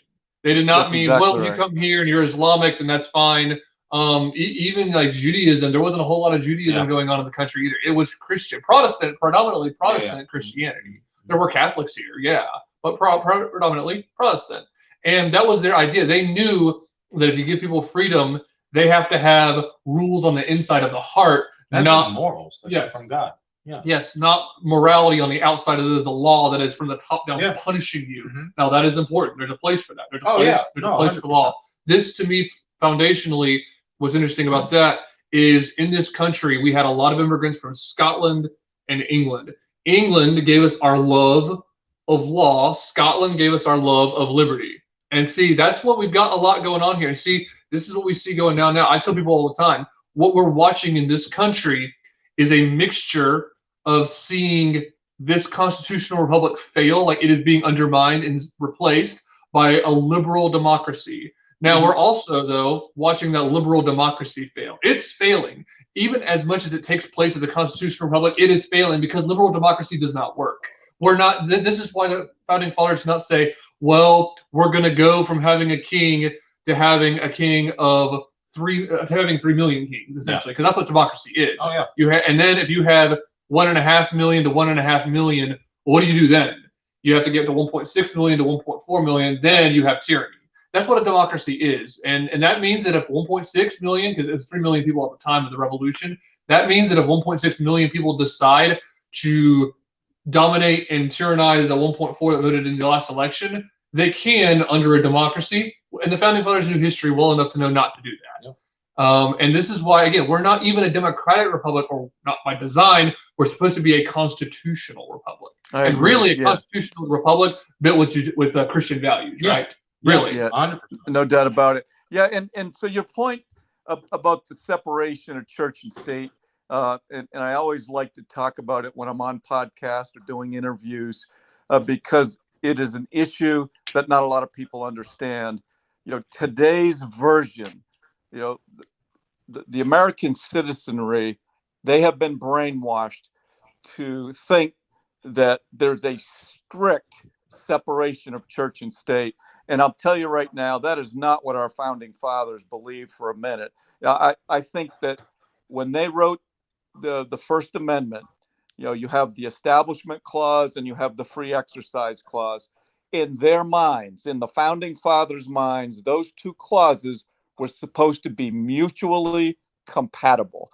The Establishment Clause, all it's, and Rehnquist, William Rehnquist will tell you the same thing. He's obviously long gone, but he said, you don't establish a national or a state-sponsored religion, number one, or, show partiality of one religion over the other, and then you freely exercise your religious beliefs. That is it.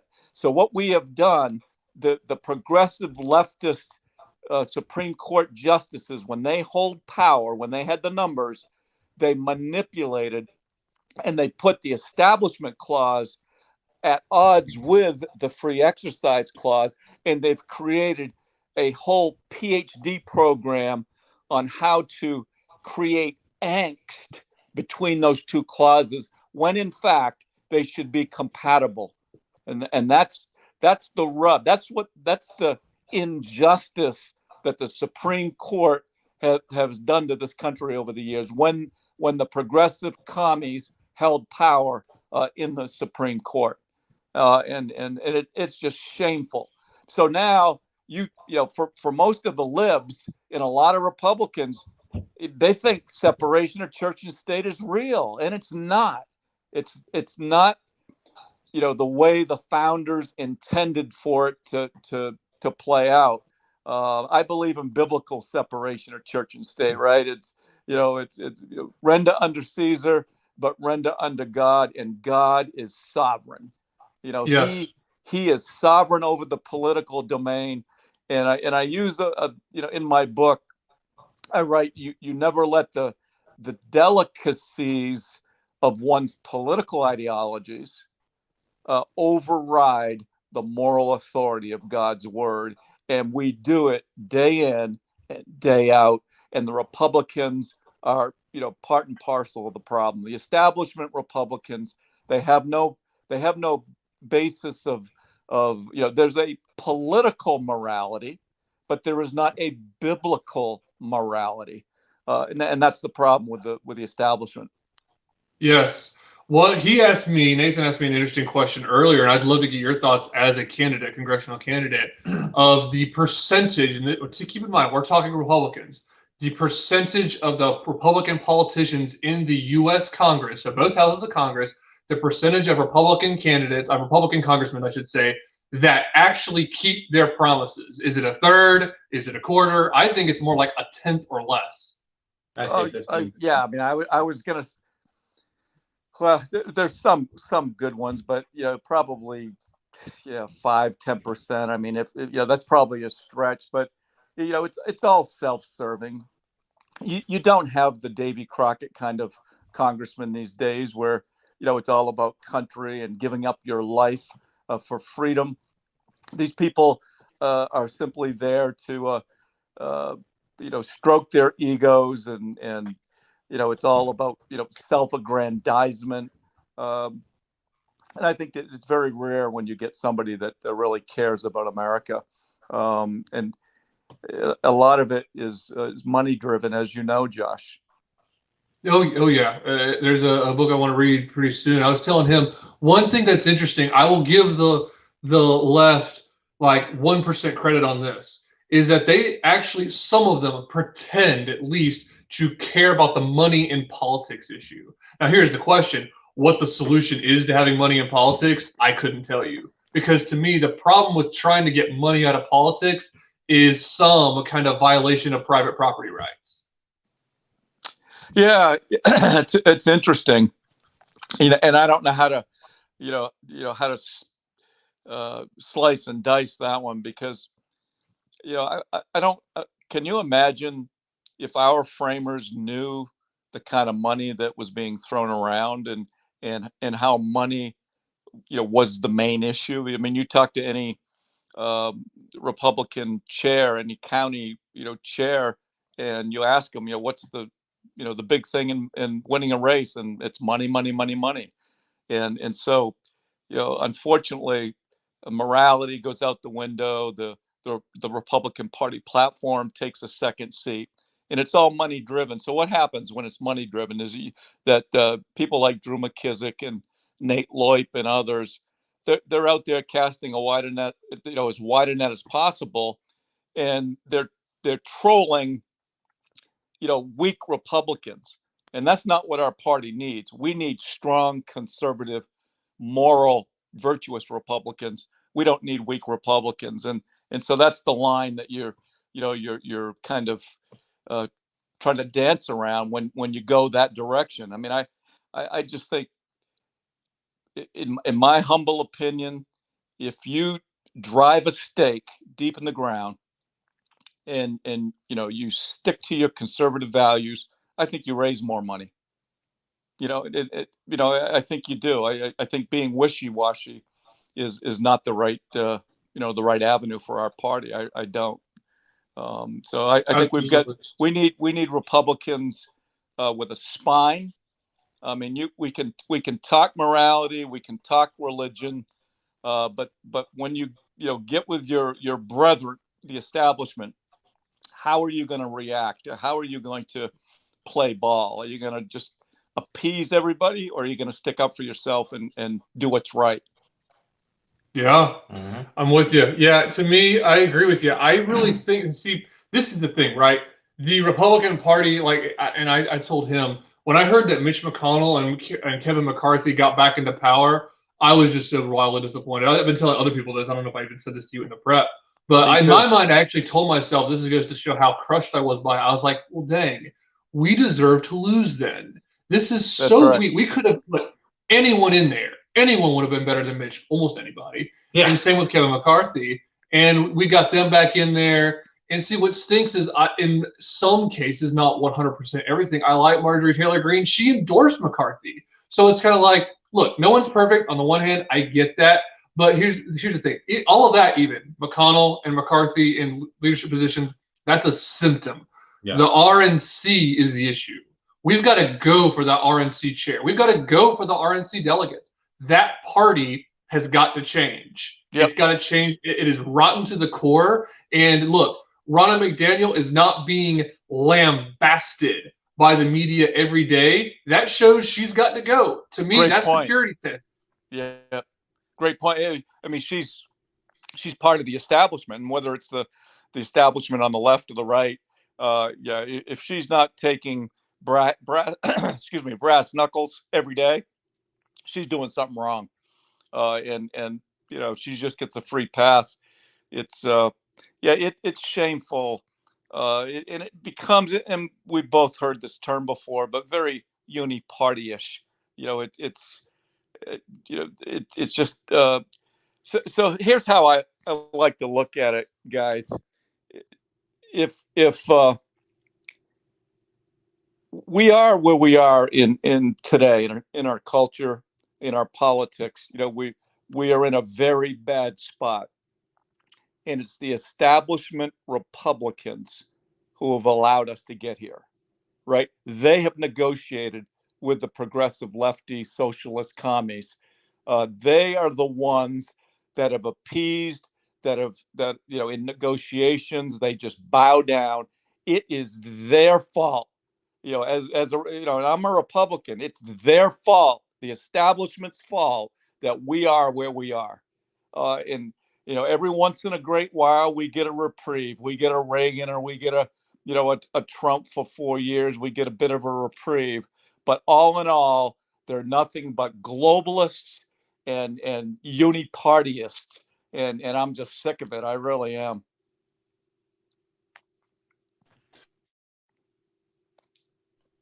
A little bit of an audio issue. No, I agree with you 100%. Like, that's the thing, right? I keep saying this all the time.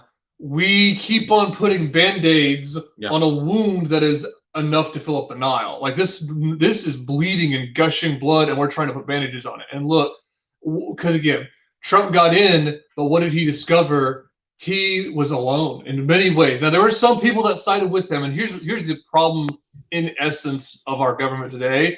Is unfortunately who the president is matters a little bit too much. So, for example, if there's not a Republican in office leading, I should say in the presidency that's leading, the Republican Congress will pretty much sit on their hands, unfortunately. Yeah. If they've got a good leader, they will fall behind that leader, unfortunately. I wish it wasn't so, but it is. They need to get in there and do their job, but unless they have proper incentives, they won't. And again, the other thing that happened was then you have the Romneys that vote to impeach Trump, and Trump had a lot of ways his hands tied behind his back with the agencies going after him, the whole Russian collusion delusion, and it was just a disaster for many reasons. But he did try, and that's why a lot of people voted for him the second time, and why a lot of people want him to run again, and why he is running again, really, because they see hope. But even so, there will not be long-lasting, long-term change unless Congress changes too. Trump can be president in 2024, but unless that House and that Senate go hard red and actually are filled with people that are not rhinos, and see, Trump's got it to some degree, has some control over it. He cannot take a list from the RNC and say, yep, I endorse all of you. He's got to figure out who will be on his side and who will not be. And when I say on his side, that doesn't come down to Trump. It matters more the side of the American people, the side of Christian values, the side of conservatism. Yeah, there has to be a wave. It's almost a political rebirth in America, and it probably has to start with God. I mean, it has to start with a spiritual rebirth first, before there will be a political rebirth, and we tend to stay and I've heard 15, 20 years behind Europe, right? We're always following Europe, but we're a couple of decades behind them, and it's true. I mean, in my lifetime, it's true. I mean, you look at the way the culture is progressing, to an anti-God culture. You look at the politics. You look at the immigration policy. I mean, we're starting to clone Europe, and that's not America. I mean, that's just it's a different America than the one that I excuse me, that I grew up in. And I thought of. Go ahead. No, but at the same time, I do believe, in hope. I mean, I believe that there's a brighter tomorrow, and I think when people of faith, whatever your faith, the sectarians among us, when we decide that, hey, look, it's gone too far, it's gone too anti-God-like, and we decide to get involved and take our country back, I think there's hope. And so, while there's a lot of problems to solve and a lot of discussion points, which can tend to be negative, I just think that we've got to realize that we live in the best country that has ever existed, and I'm so thankful for that.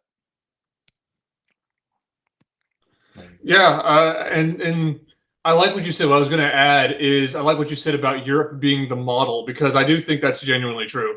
Like, for example, I was going to say this to Samuel, who was on earlier. I do think Canada And so I think Canada and Britain especially are the in-between state. They want us to go like where Canada's at, where Britain is at.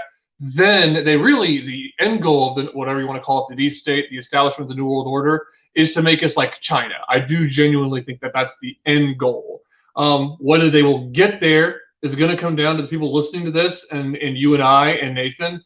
We've got to stand up and we've got to encourage our older brothers, our younger brothers and younger sisters and older sisters and our siblings all around, cousins and our parents, our uncles, the people we know in our personal lives. And it's not about telling them what to do, but trying to get good people involved. Because if good people sit, nothing's going to change. Yep. Good people have got to get up and get involved. And like what you're saying, I echo it wholeheartedly and amen it, is it's got to begin as a spiritual thing because we're not fighting flesh and blood. I like how he began the stream. He mentioned the Balenciaga. That is demonic at its core and evil. And it just goes to confirm what we all know, which is we're fighting a spiritual battle. It's just taking on political parties. And look, like you say, it's the uniparty, Michael. Yeah, it just if I could add to your point, let's just visualize, back a century ago or 2 centuries ago, where the Word of God stood front and center, not only on the ecclesiastical side, but also had great weight on the political side of the spectrum. And so the Bible impacted church leaders, and the Bible impacted church members, and the Bible impacted congressmen and local politics, and it really was front and center in our country. But speaking of European models, what we've graduated to is the European model. We took the Bible that was in the middle and we put it, up on the shelf. Now, of course, it still has a lot of play on the ecclesiastical side, but what we've done is we've replaced it over the political side of the equation with a secular humanist, kind of mantra. And so now secular humanism predominantly drives the political side, where the Bible still drives the ecclesiastical side, where years ago, I think the Bible was, much more prominent. And I think that's what we've lost. And that is the European model. Agreed. Well, we wanted to keep you for about half an hour. Thank you so much, Michael, for coming on. I appreciate it. We're going to go back to covering the results. While we've been talking, Walker took the lead at 50.1. He is now down to 49.7, and Warnock is back ahead at 50.3. That is 78% reporting. I've been trying to get a banner up, but I'm having technical issues. But we're going to get it edited and put up here across the screen. But Michael LaPierre, anything you want to plug before you leave? No, the only thing, continue to pray every day for our country. It's going to take people of faith on their knees. And so thank you for what you do. Always enjoy being with you. And thank you for inviting me on. Final question. Can we expect LaPierre on our ballot at any point in the future? Yeah, that's the one I'm trying to work out with the good Lord above is, does he want me to run again, and what the timing of that looks like. Okay. All right. Well, we'll continue to pray in that way. Thank you so much, Michael. Have a good evening. Right. Thank you. Good to see you guys. Good to see you. That went very well. Very good. What we're going to do, I'm going to have to just edit the banner on here. I'm trying to edit it with the tablet, and it's not working. So I'm just going to edit it here. But yeah, Warnock actually was behind Walker for a little while there, and now he's back to the lead. So I'm just going to edit the banner here because can't do it otherwise. They're slowly trickling in the mail-in ballots. I guess so. I don't know what it is. So yeah, we're all the way up. I mean, I've had an old banner going across the screen that was at 67% reporting. We are now all the way up to 78% reporting. There we go. And so yeah, it's gone back up some more. I loved having him on. He encapsulates perfectly the spiritual battle that we're in, I think. Yeah. And he also understands the separation of church and state. But yeah, so this is an update. We're almost at 80%. I mean, as fast as this is coming in, they may call this while we're live. I mean, it went from pretty much zilch all the way to And how much? support? almost 80%. Yeah, 78%, 79% just went to 79. And it's 50.1 now. It's 50.1 to 49.9. Nice. So it just updated again, and so we're gonna update that. So it's gonna be flying all over the place this entire time. Is what's crazy. So yeah, it's it truly, again, to me, can go either way. And we're now at 79% reporting. So these percentage points are going everywhere. And what direction things are going to go, we don't know. The big thing is, see, what's interesting, I will say, is having a tied Senate has actually, so let me restart. Having a tied Senate forces Harris to break the tie. Yeah. And here's the thing, the ties she breaks are going to go on record. What were you willing to break the tie on? How much did that tie up the Senate, right? Yeah. Because otherwise there's going to be things that pass the Senate that people don't pay attention to. Yeah. Unfortunately, not enough people are paying attention to stuff that fly through and no one really pays attention to. People should be more engaged. There's a really good quote, I want to say it's by Murray Rothbard, who's a big libertarian, that the average American male cares about beer and football, and he cares about having friends over and things like that. Yes. For, basically, he cares about it all except 2 months every 4 years, essentially. In essence, is what it is. I'm going to plug the But that's a microphone. problem, though. I mean, that's a problem. But on the one hand, isn't it? So on the one hand, it's a good thing. We don't want people to be obsessed No. with politics in all aspects of life where it becomes a religion. No. On the other hand, I think more people do need to be at least politically aware or involved now in order to turn the tide, in order for things to have a course Right. correction, a legitimate course correction. And that's the thing is, like, if you're only aware of or like only care about politics, once every 4 years, that's a problem because you're clearly not at least a little politically aware. You need to know what's going on in your state to an extent. You And- need to know what's going on in your country to an extent. And follow up. The problem is the people that don't know, but they still wander into a voting booth Yeah. and they still vote. Yeah. And look, there's some of that on both sides, but I mean, I would legitimately, you and I have discussed this, like to have a study done on how young people vote. What Yeah. do they see? What do they see that influences their votes? Do they Mhm. wish to have a certain policy that goes for it? Is it, you were talking to me about this, one thing that was about Newsom, is it physical looks? I'm sure there's an Or is aspect it of just because mommy and daddy said so? there's that. Which is a problem on either side. Or that mommy and daddy are against that. Yeah. There's that. There's rebellious Yeah, yeah, teenager, yeah. but there's also someone's like, well, I don't know, but mom said to Well, vote screw for mom and dad. There's Yeah. that, or there's also, well, mom and dad said to vote Republican, so Yeah. I'm going to vote Republican. Mhm. But again, But I there's have no also- idea who I'm voting right. for. Republican, Well, and they vote you know? straight Yeah. ticket, and that becomes a problem with how you get a Lindsey Graham in 30 Oh, million my God. times. So I mean, there's all kinds of problems here, and so it's a real problem. We were getting comments. This is why I was leaning in while he Yeah. was talking. Go ahead with again, read the first names. I think we read Phillips. Read Phillips first, and then go down to Graham. Philip Yeah. went back and this was when we were talking to your buddy. What was his name again? I'm sorry.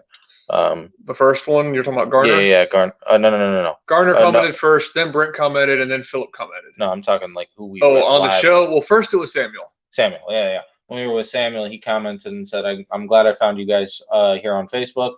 You sound like like me and my friends talking about politics, just telling it how it is without any political red tape."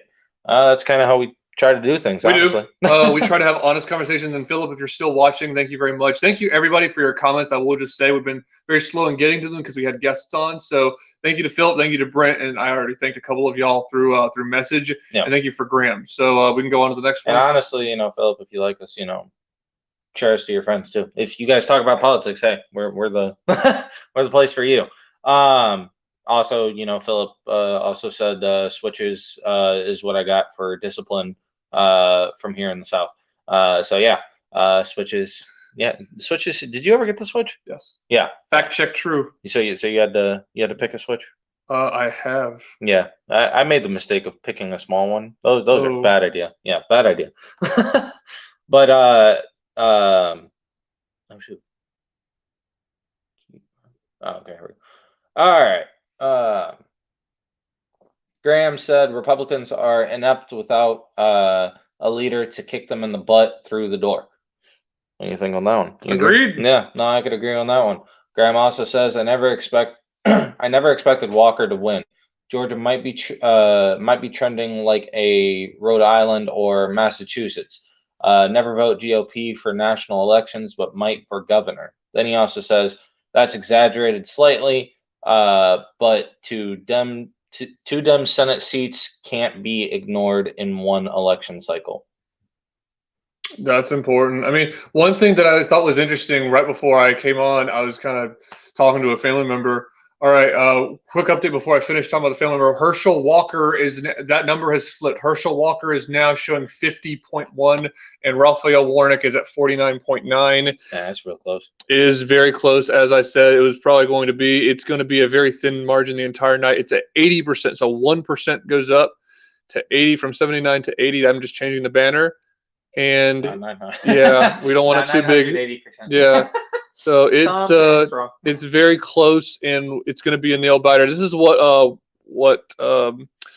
LaPierre just said. It's going to be a close one the entire evening, and it really will be. Don't get your hopes up.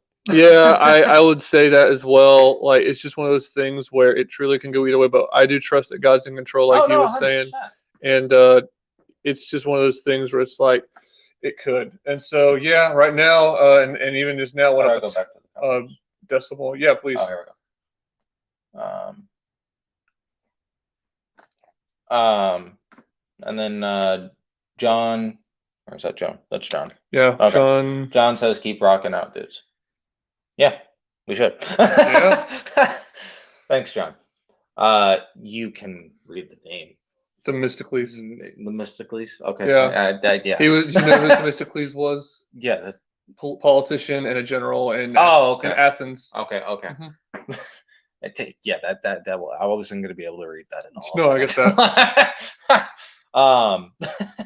Themistocles says it won't settle until Brandon finds out enough dead people to vote. Yeah, that's true. Yeah. And this isn't going to get settled till enough dead people vote. Hey, he can speak their language. He's dead too. Fair.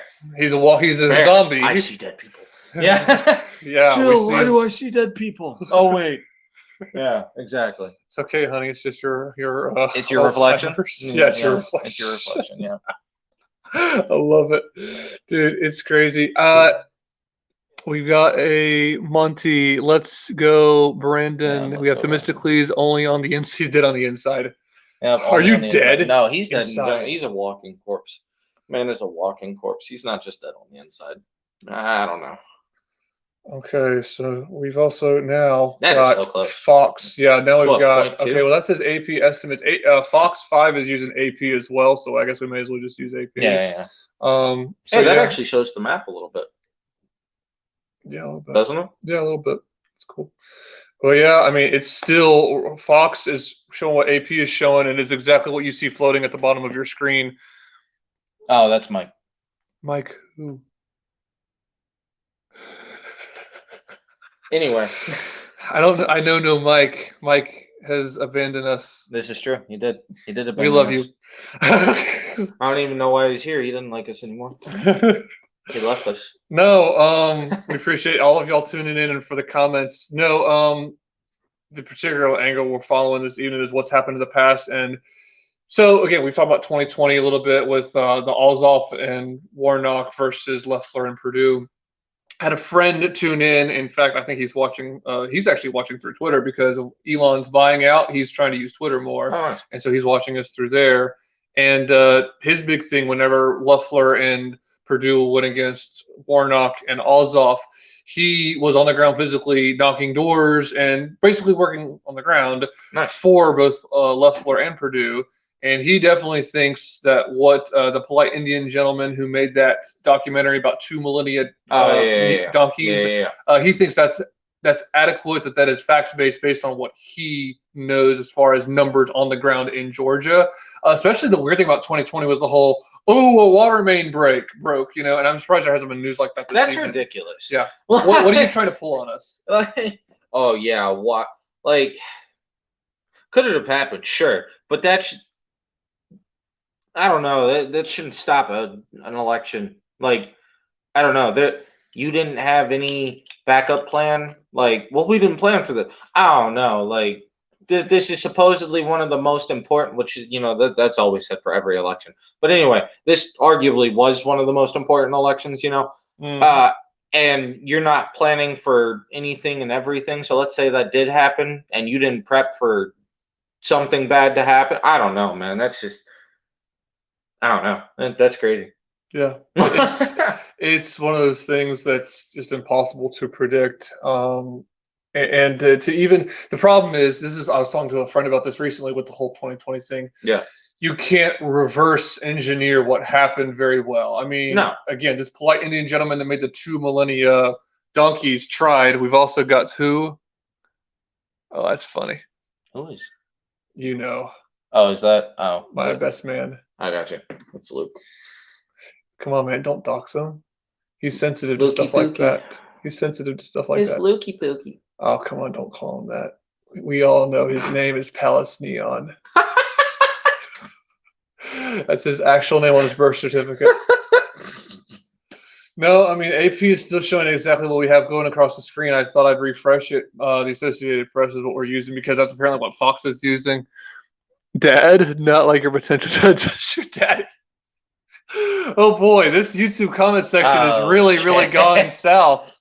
No. Oh my goodness, this is really, really filthy.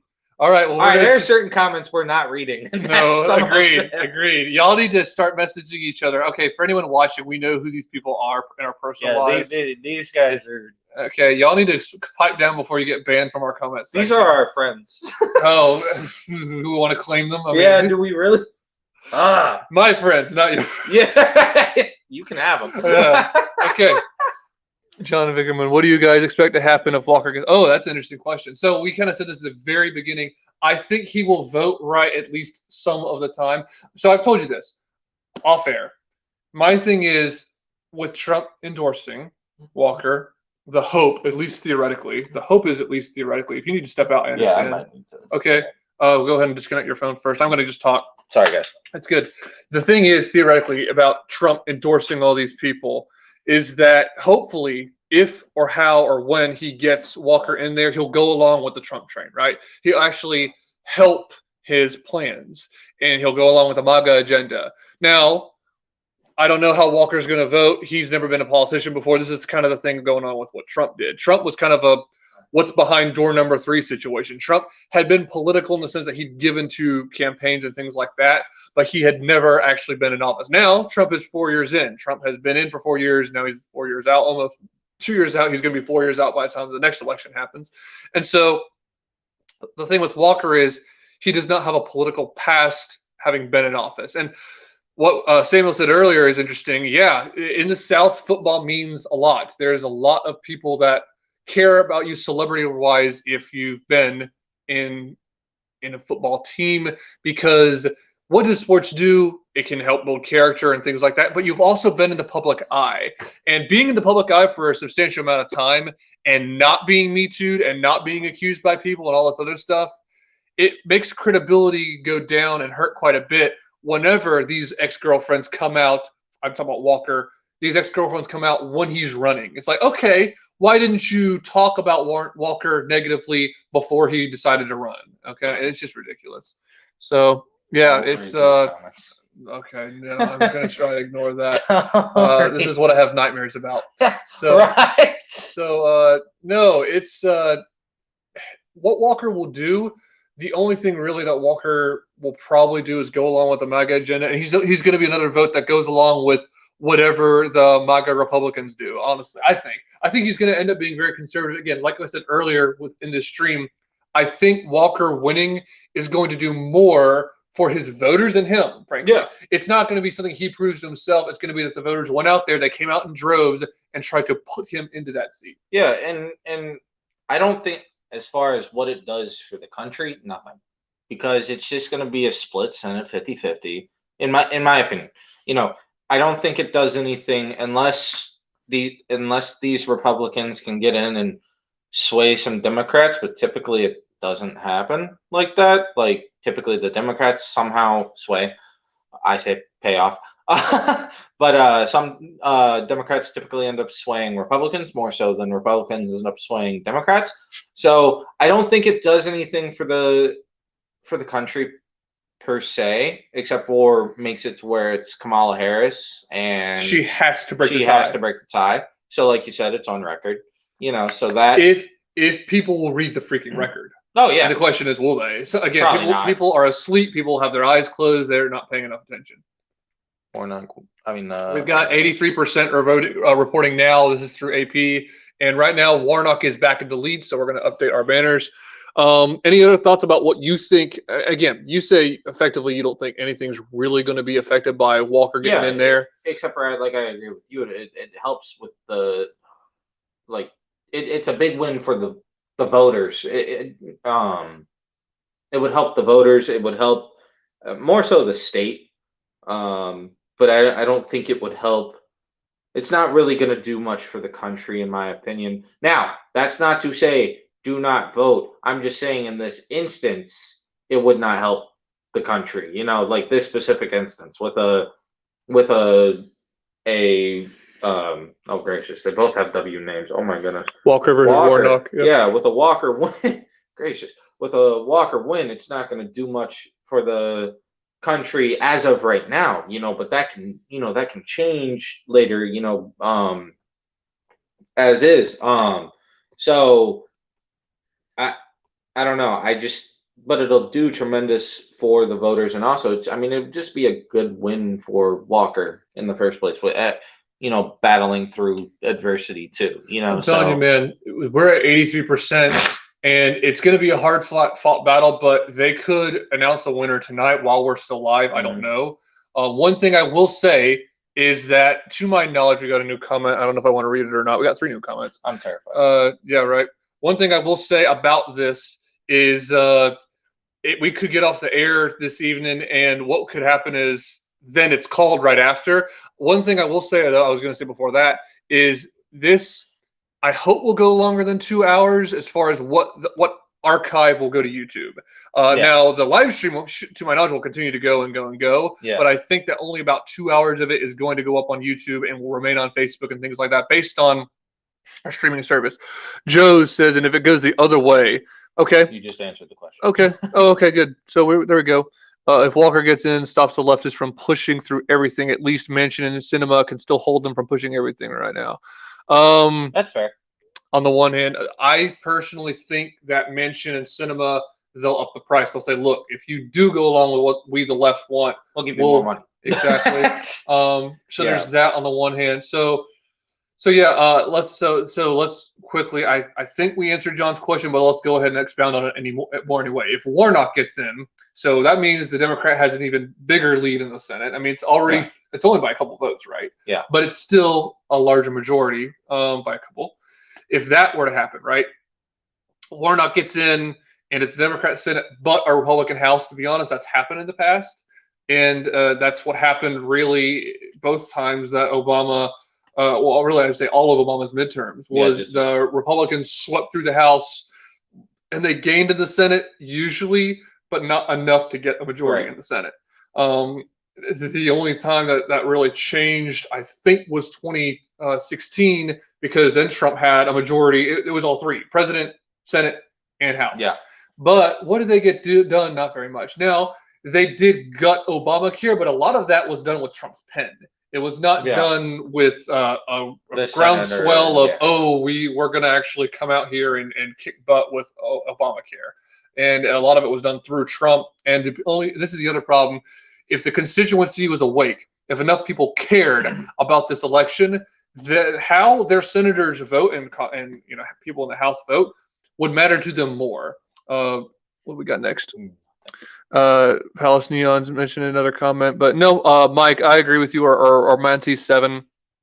Again, at least from an optics standpoint, something has to happen regarding Sinema or Manchin.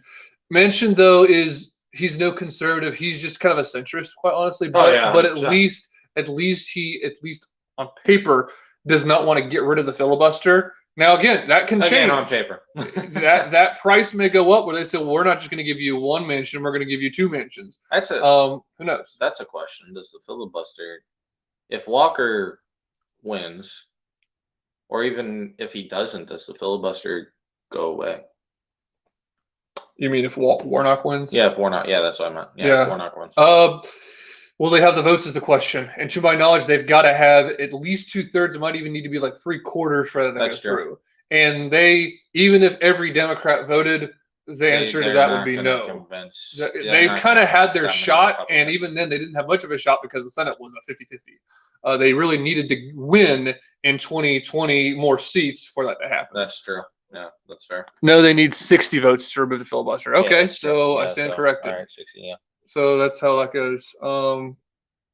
Unless only that is the half. Is it? Is The it only 60 reason and the 60? left Yeah. didn't get swept in 2022 due to massive mail-in voting and ballot harvesting, it isn't flat out cheating, but it's dirty politics. Oh, 100%. Yeah, no, I do agree with that. Also, but on the same end of things, like, yeah, ballot harvesting and mail-in voting is a problem, for sure, and we talked a little bit about that before. But also, I would like to argue that I do think that there were a lot of weak Republicans out there too that caused a couple of losses as well. I mean, Oz, for example. I mean, What the heck happened there? now again, Fetterman was not what, like, Oz should have beaten Fetterman, even though Oz was a weak candidate in my opinion. But at the same point, when you're picking people like Oz and stuff like that, I don't know. We've got to have stronger candidates, more of a backbone, proven backbone. We've not just stronger, not just look stronger.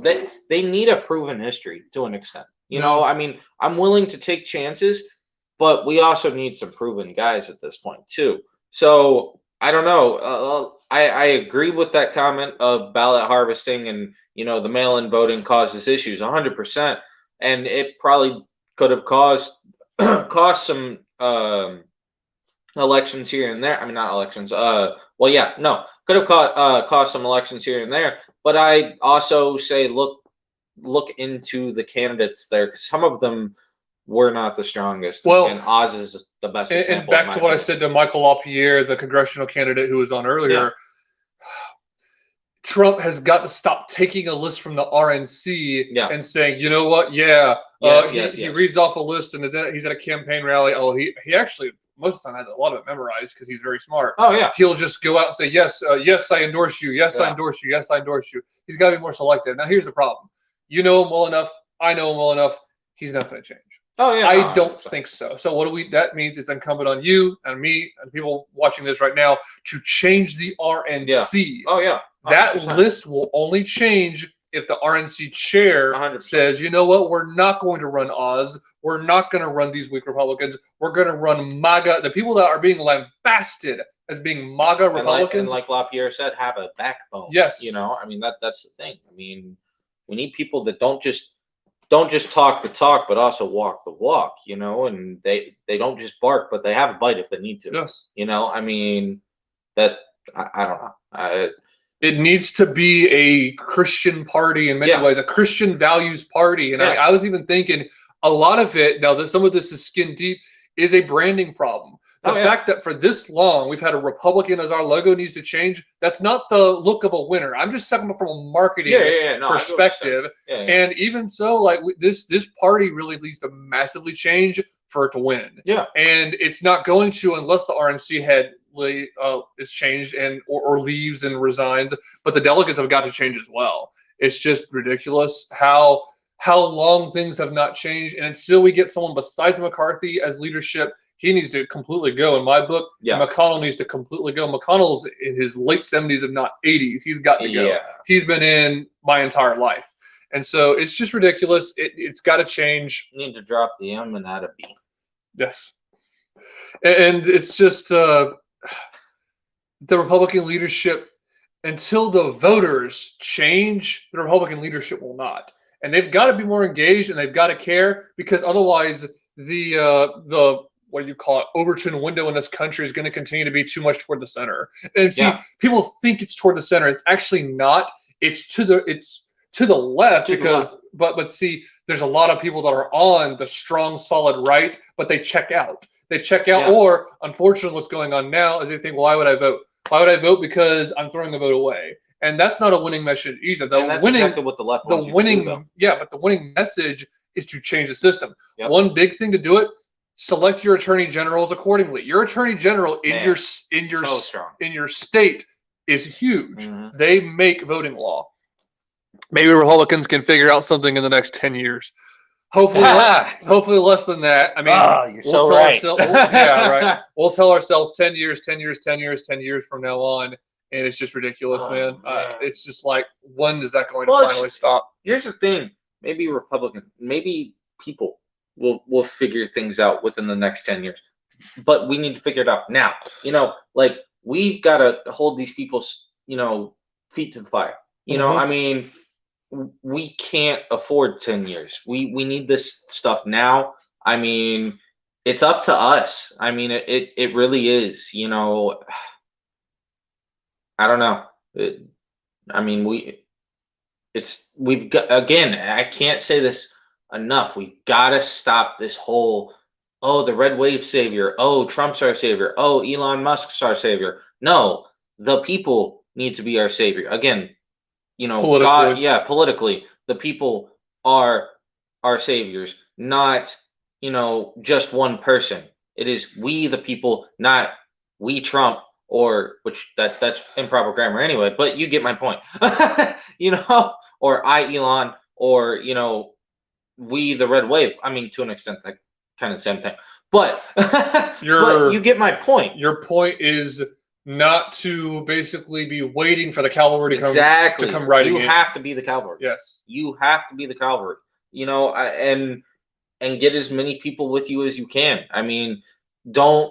And as we talked with your one buddy, Samuel. Yeah, Samuel. I keep forgetting his name. Samuel. We joked around about getting into the heads of a Democrat. We don't want to get into the heads of a Democrat. We want to know why, because first off, that's just crazy as is, and you might never get out. But at the same point, you want to know what you believe, and that way, and firmly understand why you believe it. And so, to an extent, you need to know what the other side believes, but you don't want to get in the head. You just need to know the basis of what they believe. So we need to make sure that the people that, even just as voters, are educated, know why they're voting for what they're voting for, know what they stand for, because if you know what you're standing for, you can it makes it easier to defend your point and also possibly persuade somebody else, and that can change the whole thing. So again, I don't necessarily think it's again, we've got to stop this whole, waiting for the next great savior. Again, like you said, it's not waiting for the cavalry. We've got to be the cavalry. Because I think, honestly, a lot of what happened was once Reagan left office, a lot of people were waiting for the next big political figure. They waited. A lot of them were waiting for Trump. Yeah. Trump came in. He did in 2016. But I think a lot of people are going to now be waiting for someone else to come in, whether it's him for a second time or whatnot. He's not going to come in and solve all your problems. You have got to stand up and take a stand and say, you're not going to ruin my country. Because why? Because between Reagan leaving and Trump getting in, there was a whole lot of destruction that happened in this country because of people not getting involved and not taking a stand. Exactly. Now, look, there were people that did get involved, that did take a stand. Again, I talked earlier about the rise of the Christian right and some of the good that did. No, 100%. There was some good done that, but it was about a mile wide and an inch deep, or half an inch deep, and because it brought in Bush, right? And even though Bush on social issues and ways anyway was good, his foreign policy was not, and his overall governmental structure policy, as far as like the Patriot Act and things like that, was just not only atrocious, in ways arguably worse than Obama, because he introduced that stuff. Obama kept it going, but Bush introduced that stuff. Now, Obama was atrocious in a million other ways. He hates this country. Bush did not, so don't get me started on there. But Bush was bad. Again, this is what Michael LaPierre was saying earlier. It's uniparty. One arm is progressive right. I say this on my show all the time. Progressive right, that's Bush. Progressive left, that's Obama. Yeah. Then Trump comes in, and he's not perfect on everything, but he at least was a push away from that. Yeah. Now, again, there were times he caved. He gave in, unfortunately. There were times But I think that's he's human. Yeah. You know, so I mean, he's not going to be the white horse. Is what we're saying. Right. Exactly. Unfortunately, we all look at politicians for help and answers. Frown face by John. Isn't that the truth? Yeah, another celebrity. Ha. Well, we don't put our trust in celebrities either. And if you disagree with that, look at the African American rapper who won on an conspiracy theorist show recently. Like, you want to talk about you want to talk about a celebrity that's a mess. You want to talk about a celebrity that's a mess. That'd be him. That would be him. Oh boy. Yeah, right. We definitely don't want to put our hope in a celebrity or politicians. But which is worse? Would you? Okay, if you had a choice, if you had to choose, are you putting your hope in a politician, or are you putting your hope in a celebrity? If you had to choose, there's no other choice, and no, you can't choose. Man, I'd rather shoot myself or whatever. You know, no. The choice is you can only make. Well, I don't need to shoot myself if Hillary Clinton's still living, because I'll suicide myself from her That's a fair hand. Fair, If you disagree with that, look at the Clinton body count. That's fair. If I had to choose, probably I would say, just loosely speaking, celebrity, only because that could include good spiritual leaders. Now, there's a problem with celebrity pastors that are all about health and wealth and that kind of thing. But at least theoretically, with a celebrity, I can choose a certain. I can choose but I can choose a certain celebrity and make that the go back to comments. Sorry. And make that choice about them representing me. No. Monty made another comment further up. Attorney generals have all been purchased by the devil himself, aka. Oh, we can't read that name. We can't read that name. That'll get us banned. Oh, well. You just said it anyway. Mike says, "Yay, 2024 #winning." John says Reagan was an actor. Trump was on TV. Walker's an NFL star. That's interesting. No. I see what you're saying. Yeah, they're all celebrities, right? See, this is one thing. They're all actors, right? To an extent. Yeah. So that they're on TV. You know, they have a TV presence. That's a really interesting point, John. Thank you. Good analysis there. That's one thing that people on the left talk about. So you and I have talked about this. Who do the Democrats have? I actually could see someone like Michelle Obama getting, and you mentioned this a lot, because of her presence on camera. Yeah. Right. She's a very good bullcrap artist. We'll read that one next, and if we want to.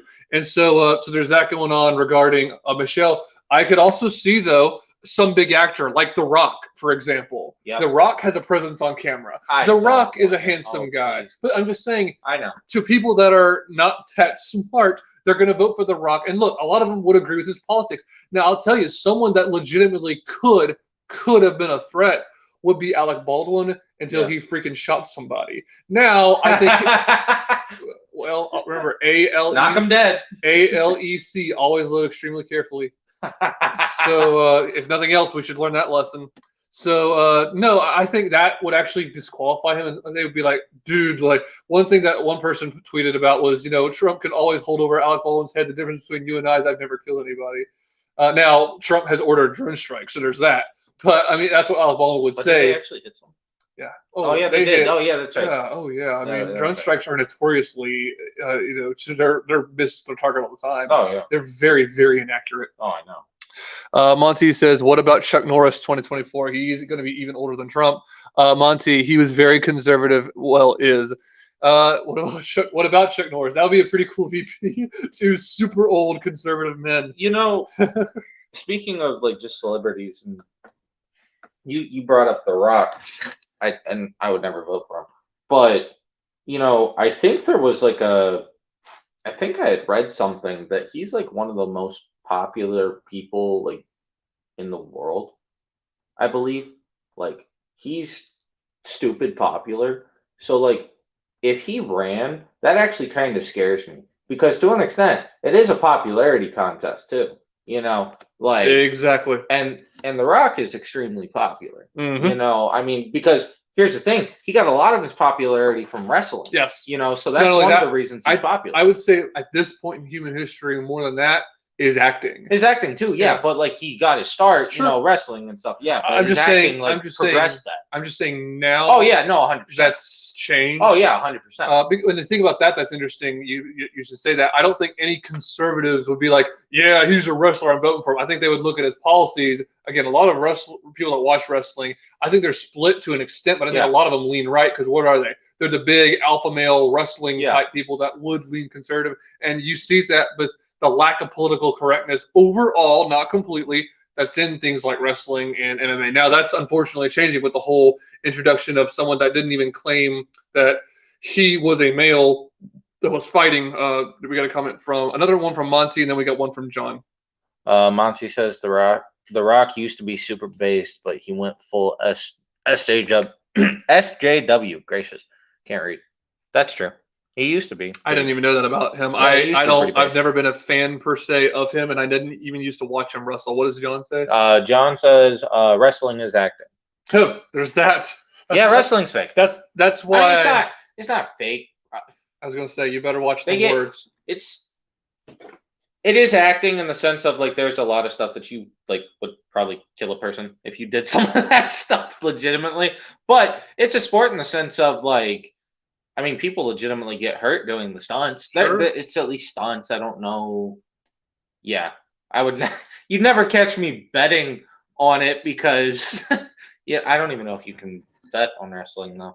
You probably could. I don't know how that works legally speaking, but regardless, the point is it's about celebrities. And the reason I brought up The Rock, John, is to go along with your point because he's a celebrity that looks handsome, right? He's a man that makes the ladies go, oh. And the smiles go into it. Right. There's a smile. And this is what you said about Newsom that's interesting is Newsom's got a good smile. And one person was talking, a Canadian was talking about how Trudeau legitimately won because he was a relatively good looking dude. Exactly. And so unfortunately, at a psychological level, a lot of people vote based on how someone looks. Approachable and just like, I mean, you want that now. How in the world Joe Biden won because he doesn't look approachable at all? That doesn't make any sense. Oh, that's the basement technique. Because if you can't see him, then you get rid of the looks factor. So on the one hand, yes, but on the other hand, there's a lot of naive people that are like, oh, he's so grandfatherly, and it's no, like, he's not. Yeah, a little too grandfatherly. He's like talking out of his head. Grandpa, don't he's touch me. the Oh man, perverted. Yeah,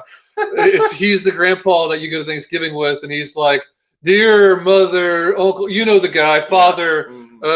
We thank you very much for this Christmas. It's Thanksgiving dinner that happened, and I don't know who cooked it, but we thank you very much. And may God bless us this happy St. Patrick's Day. Again, and we pray all this in the name of exactly."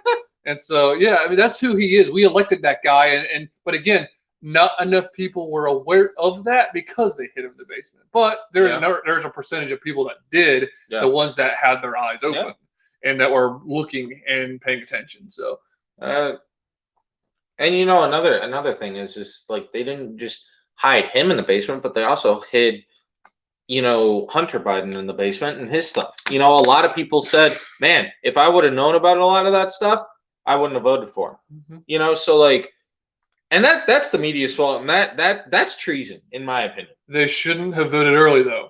Oh yeah, no, I agree with that. Problem. But it wasn't covered even during. But even this, it was out there though. It was hid by big tech, particularly Twitter, but it was out there. If you are willing to open your eyes even for a second, you would have been able to find that story.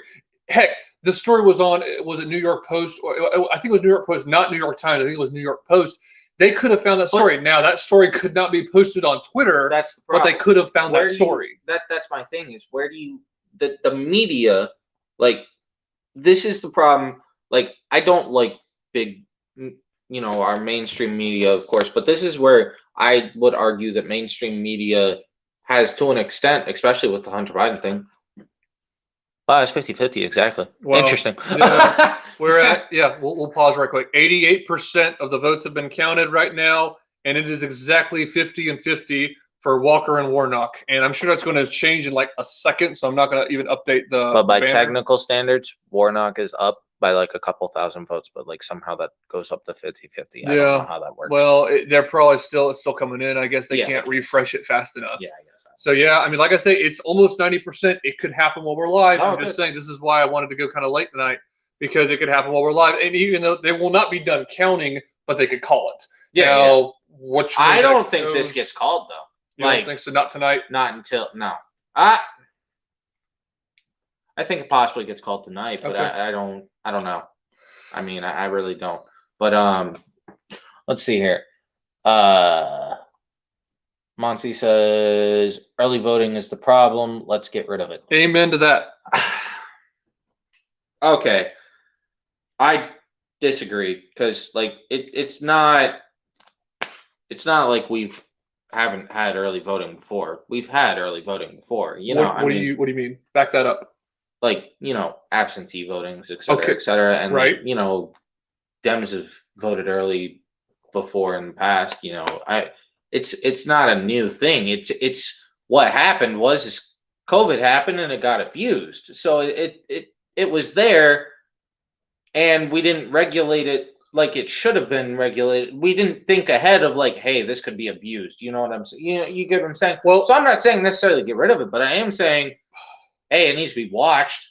what is watching going to do? It's arguably being watched now. Okay, so here's my thing. If you get rid of early, here's the argument. If you get rid, no, this is a weak argument because not everybody's going to be out of town. But anyway, here's an argument. You're not gonna, if you get rid of early voting, right? You're not going to be in town for the day of election. Mhm. What do you do then? So I can understand that argument. The what problem, I'm saying? I do. This is the issue. It's kind of like when you have a dam that is just absolutely overflowing, and you're trying to stop it with there's one little crack, Yeah. and you're trying to put your finger in it. And unfortunately, the water is gushing through right now. Yeah. So if this is the abuse, we need to stop the bleeding. Yeah. I would be for, at least temporarily, this is what I would be for right now. We can tweak the system later. Yeah. Is absentee ballots only for people in the military for now, Yeah. like next election, and see, just do that and see what happens. We'll read that in a second. Do that and see what happens Yeah. first. After, if you want to talk about expanding it to other people, I understand, but people need to be able to get to the polls. If you can't get to the polls from 7 in the morning to 7 in the evening, I'm sorry, but that doesn't mean we change all of government policy for you. Yeah. If that makes sense. No, Go I ahead. agree. John, Yeah, go ahead. John said that's how you should vote. Track records, looks aren't everything. Yeah, I agree with that. 100% agree. 100% agree. Sadly, though, from a psychological perspective, I mean, they've done studies on this. Looks actually do play a factor to an extent, especially for the uneducated voters. But it is a problem. I agree with that. Monty says the Dems said in the 70s and 80s that it is the easiest voter fraud. It is the easiest voter fraud would be mail-in ballots, and now they are the ones pushing it for them. Seems legit. Yeah, no, I mean I agree with that. I'm not one to say, but that's a failure on our part. Like not us, but like well, the Attorney General or something?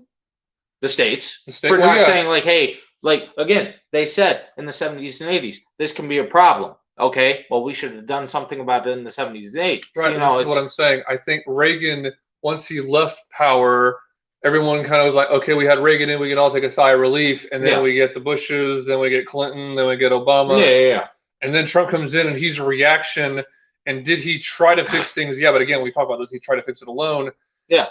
And again, things are not going to change. Again, this is what I said about the Christian right movement earlier. Trump, in a lot of ways, was a sugar rush that felt really good, but there was no lasting effect. It needed to change the whole culture. Oh yeah. Now, a second Trump presidency, I do think, or if a Republican gets in 2024, especially if it's a good one, gets in, will make the people on the right say, okay, we can win. Right.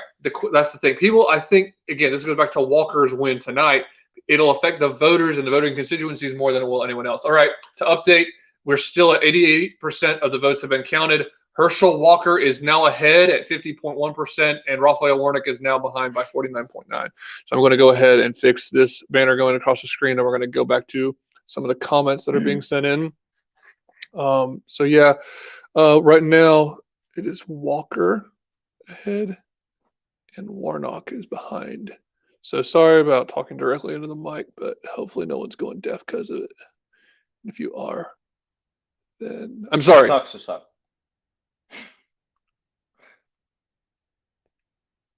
So it's 88%. Yeah, we're still at 88%.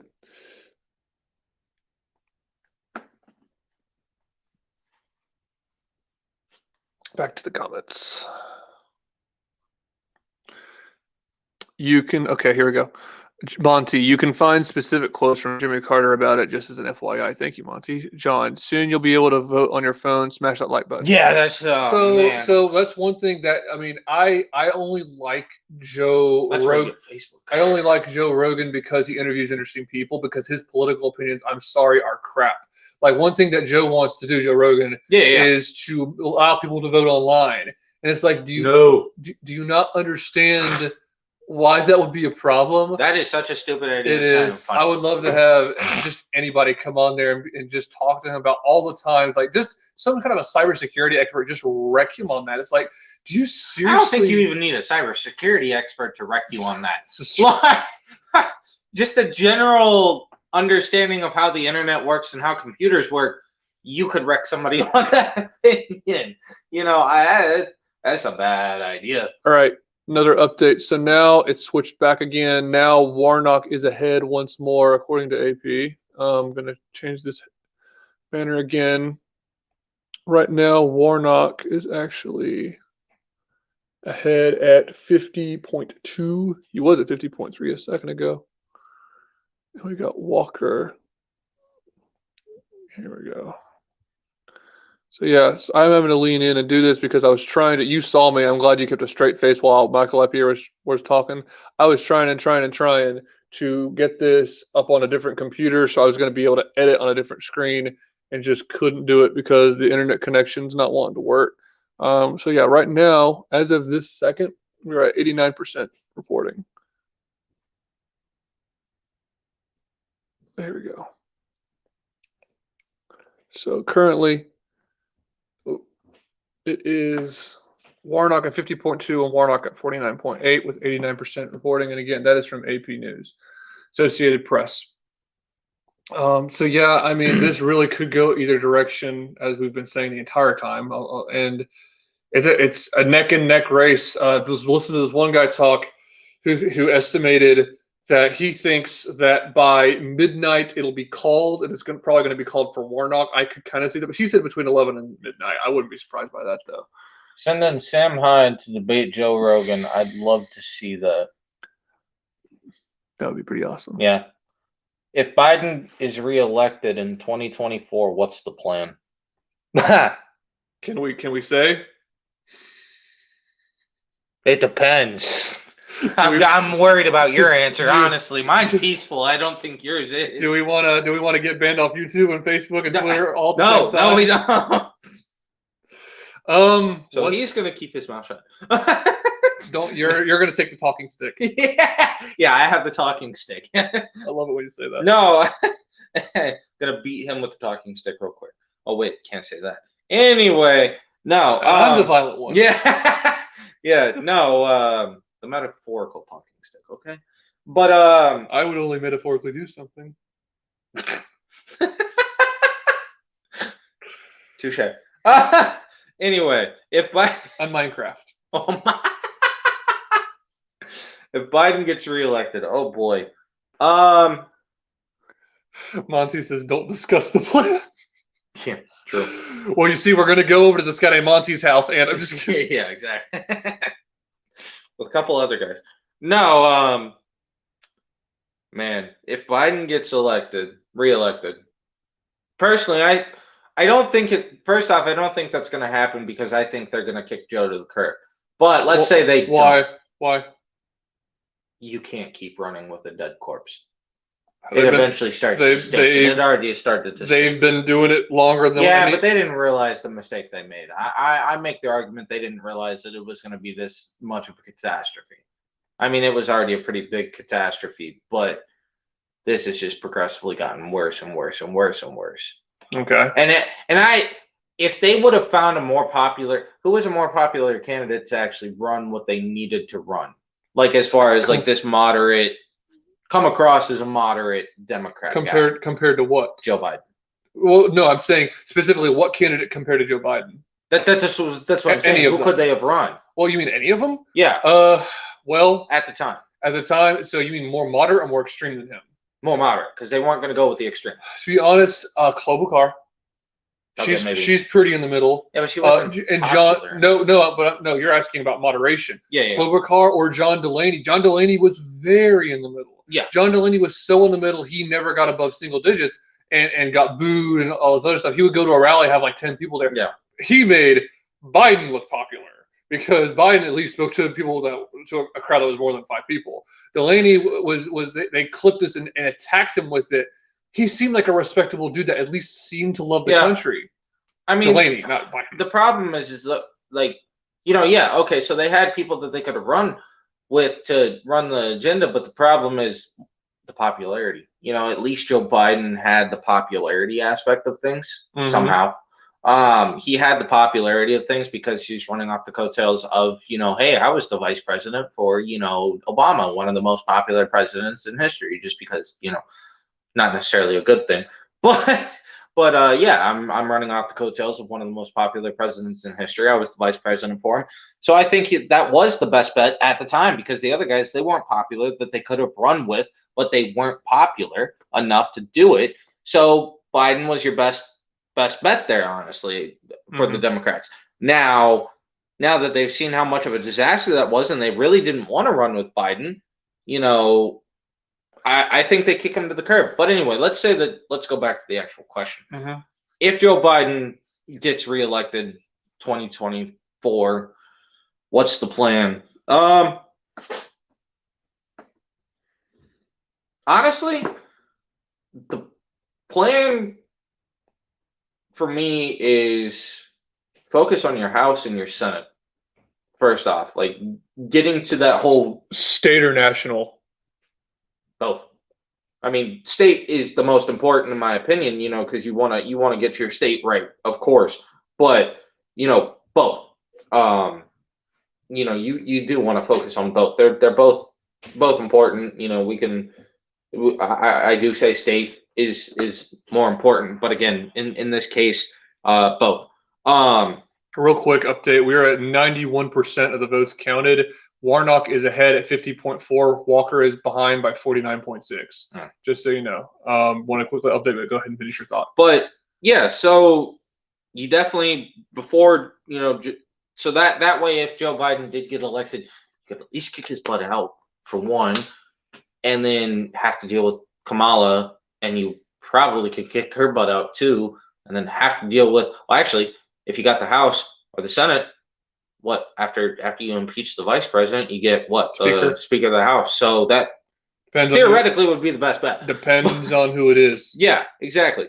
But that's best case scenario. Not if it's McCarthy. Well, yeah, I mean, he would be better, admittedly, than what we got. Yeah, exactly. But that's not a huge upgrade. No, it's not. It would be an upgrade. I'm not going to not acknowledge that. No, yeah. But he would not be. He's not enough. He's really not a leader. He's in a leadership position, but he's not really a leader. Oh yeah, no, 100%. So finish what you're saying. And that's like a best case scenario. But honestly, I mean, if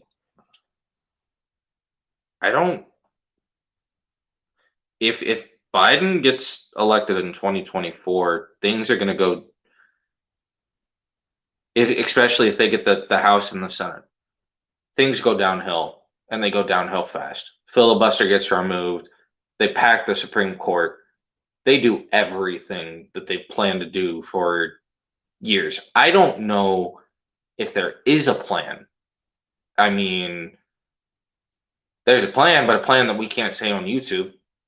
So there's that. And everybody should know what we're talking about. That. Not going to start it. Not going to start it. Not going to start it. Yeah. But there comes a point where people are pushed. Exactly. But as far as peacefully, there's no plan. If Biden got elected and wins the House and the Senate, it will be there's that. That's the other thing. If he gets elected, what happens with the other branches of government? Yeah, exactly.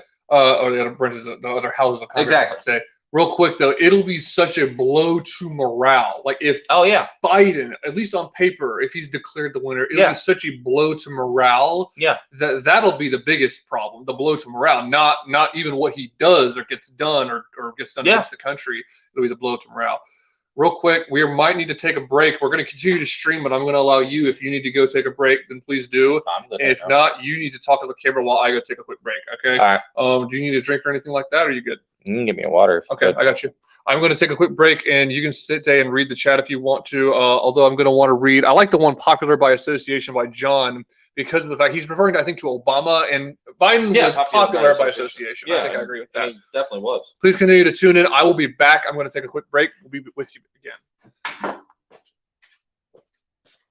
And actually, I'm going to come around the back here, so you're going to see my head because I'm freaking tall. Yeah, what, 6'8"? 6'8". Yeah, crazy freak. Oh man. But yeah, if Biden somehow managed to get elected again, I honestly do think that the Dems kick him to the curb. I don't know who they end up running with. I could see a Michelle Obama run, but I could see them trying to kick him to the curb as soon as possible. But if he got in and won the House and the Senate, I don't know. It doesn't spell good for America, that's for sure. And things go downhill really, really fast. And I hate to be that pessimistic guy, but with the way that Democrats are nowadays, it's not.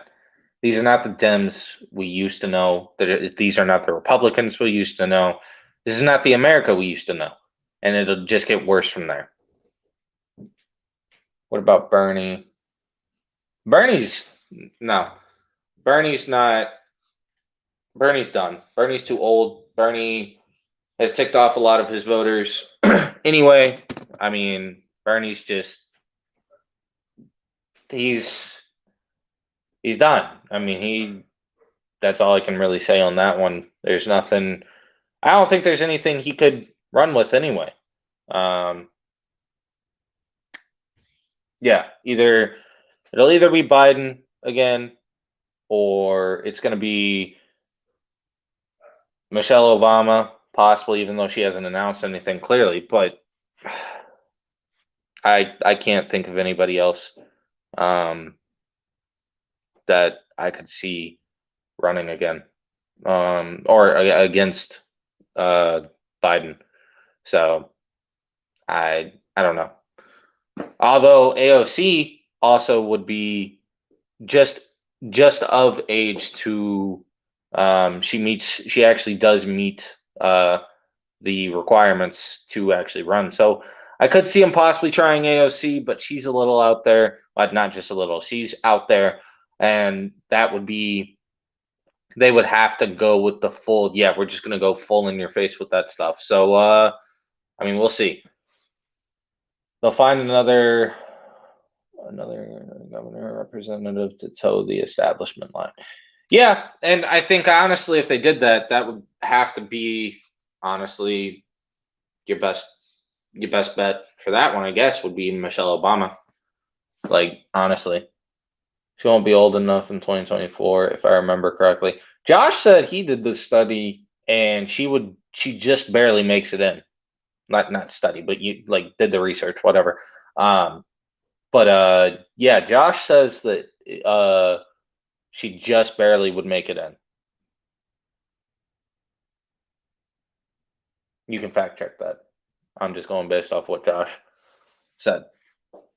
But I think she just barely makes it in by like a couple months, or like, yeah, a couple months maybe. But yeah. Boy, man, got me worried over here with that whole "what if Joe Biden wins again" thing. Because man, that's like Josh was saying, that would be a whole morale killer too, just for the GOP, possibly even just for voters, Americans. I mean, that possibly could be the death of America there. I mean, America's on life support right now, but man, that would that'd be shooting it in the head. I mean, yeah. But I see them trying to kick him to the curb. They could also run a Buttigieg because he for me, at least what I've noticed is like talking. He's a great talker, and I mean in politics you got to be a good talker. Again, Joe Biden the exception to that rule, but that's why they hit him in the basement. But no,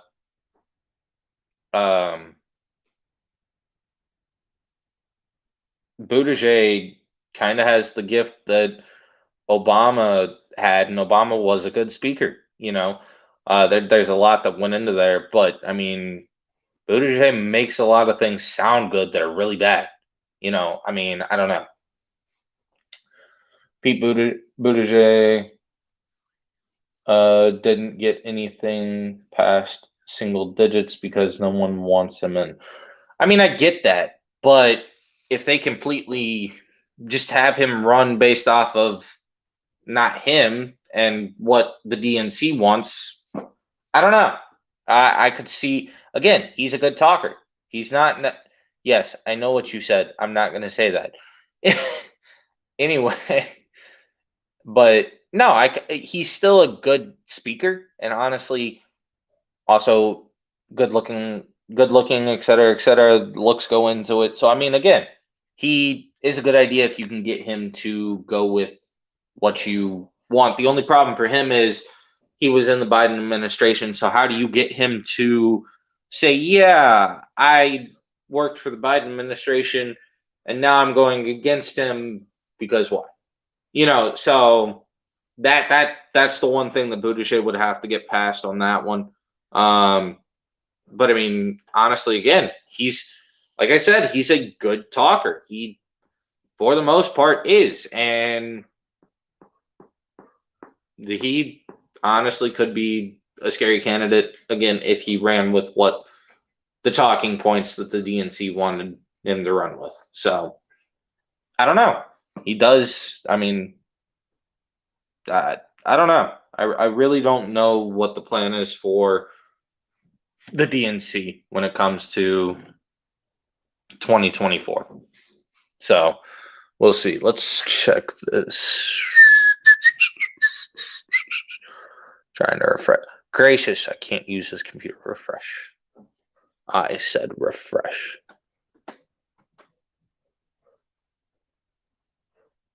All right, here we go. I'm sorry if I'm screaming. I know I'm hovering over the mic.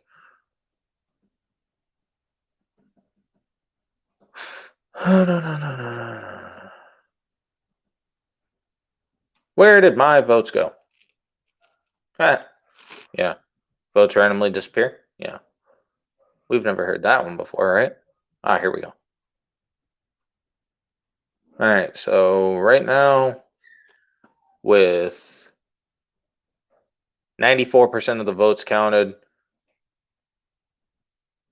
Oh, did they call it? Hold on.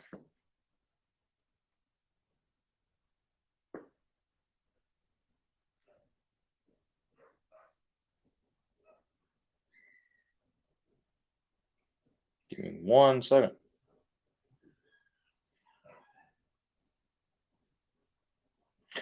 Well, CNN called it. Ralph Warnock wins. Yeah, it does look like, and according to this, right now with 94% of the votes, it's 50.6% Ralph Warnock and then 49.4% Herschel Walker. So it looks like Warnock won.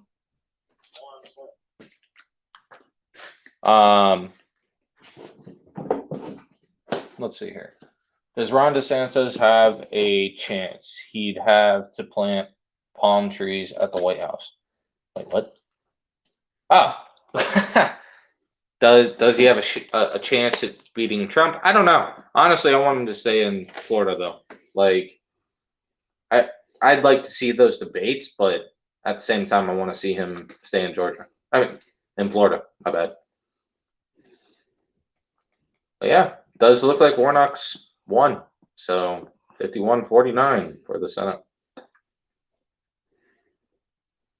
Let's see. Trying to write a banner out here, guys. Just bear with me.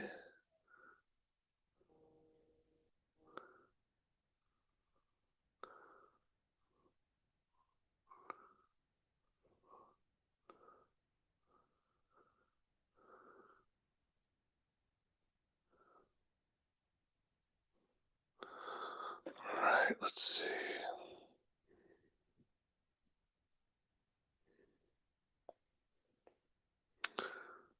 All right, now why did that not save?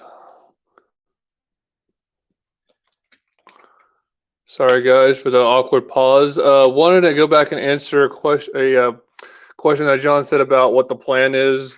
And I've talked about it on my podcast, so I'll go over it shortly. But appreciate you hosting. You need to take a break. If not, we can continue to sit here. Okay, so the Associated Press has projected that Raphael Warnock has won. That is again through the Associated Press that we're using, and because the reason for that is because basically Fox 5, at least online, is using as the Associated Press. So, come on. Man, that sucks. I mean, I kind of predicted, kind of expected it. I didn't predict nothing, but no, I don't know. That's not good. Okay. So, I mean, it's not, like you say, it's not necessarily surprising. Did you update it? You have, well, we still have Did I update 50.4, the one that's going across the screen. Again, I'm just still going to update that. 50.6 versus 49.4, which is a tiny little margin, but still, I'm going to change it. No exclamation mark for Ralph Warnock winning? Well, do I have to pretend to be happy? Yes. Wow. Because I want to see that. How well is your acting? What we got? We got Okay. Don. Let's see. No, John asked. I want to answer this first because I. Oh, the whole Biden question? Yeah, if he's elected in 2024, what's the plan? So I've Yeah. talked about this. So on my podcast, I've talked about this. The fog and the whirlwind. For those of you who don't follow, the extremes will continue to get more extreme. So you said something interesting earlier. Yeah. That I agree with about the Democrat Party being split. Yeah. So here's the thing. I agree in one sense. I disagree in another sense. So here's the thing. Yeah. So it's emphasis. There's a certain faction of the Democrat Party. I have this in the podcast again. I made an episode about this where I illustrated out. Actually, it's kind of like the Clem Beck with a whiteboard thing, except it's with Microsoft Paint. Yeah. Where basically I talk about how there's two factions. There's the faction that cares about economics, and by that I mean things like healthcare, things like raising the minimum wage, and things like basically turning America socialist in a sense of the economy. The other faction is all about Black Lives Matter, all about, oh, we want to make cultural issues the big thing, women's right to choose, and things like that. And here's the issue. They're on the same side. So, for example, on election day, overall, there's exceptions. Overall, they support each other. So, for example, what happened with Biden?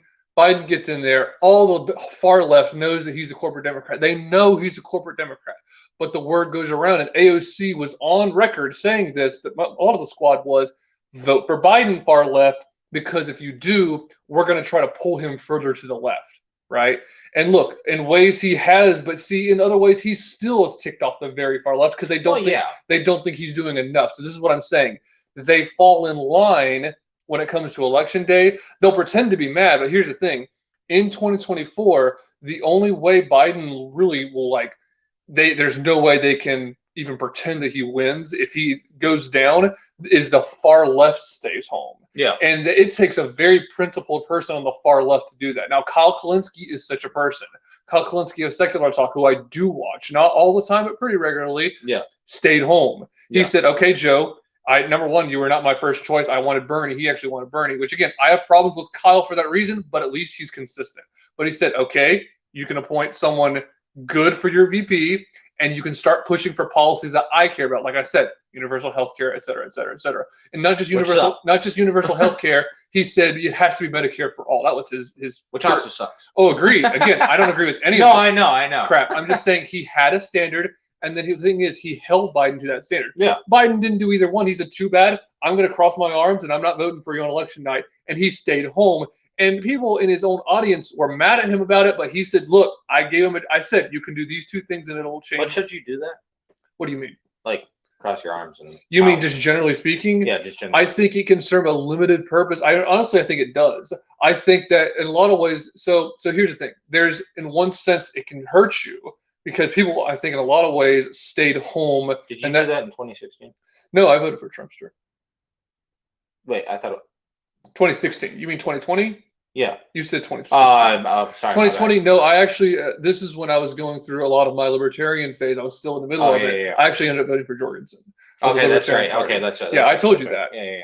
I almost voted for Trump. See, this was the beginning of my political transformation. I was really back and forth on that because I was politically transforming, but I didn't fully realize it, and I wasn't where I am now. Right. So anyway, to answer your question, the right eventually. So here's the thing: if Biden wins, I think a lot of people that have left the Republican Party that called themselves Republican in the past, John, to answer your question, will say, you know what, Republicans, y'all went too far, MAGA. You need to come back to the center. And so that'll be the message. Yeah. And then what will happen in 2028? The Republicans will get crushed again because the people in the base will stay home. They'll say, we're not going to go vote for you if you're going to run a trans Republican against a trans Democrat, that kind of crap. So you think they're going to try to outleft the left, is what you say all the time. Yeah, which sucks. The Republican Party, there's going to be a movement in the Republican Party to do that. They will lose at least one election. Yeah. Then, and I say this in my episode, there's going to be a contingent of Republicans in the Republican Party. They'll say, you know what? Last time we went further to the right, we got Donald Trump in there, 2016. Let's go further to the right. And eventually it's going to be Glenn Beck and I fundamentally disagree on this. I like Glenn Beck. Oh, yeah. He thinks it's eventually going to be libertarians versus communists, meaning like Republican Party or some kind of movement. I don't. I think it's eventually going to be far left and far right. Now, here's the problem. I can also see that, too. Either way, America, as we know it and love it as a constitutional republic, will die. Yeah. Far right is not what America was built on. No, and far left is not what exactly. Either. So either way, the country dies, but that is the way that I see it going. Yeah.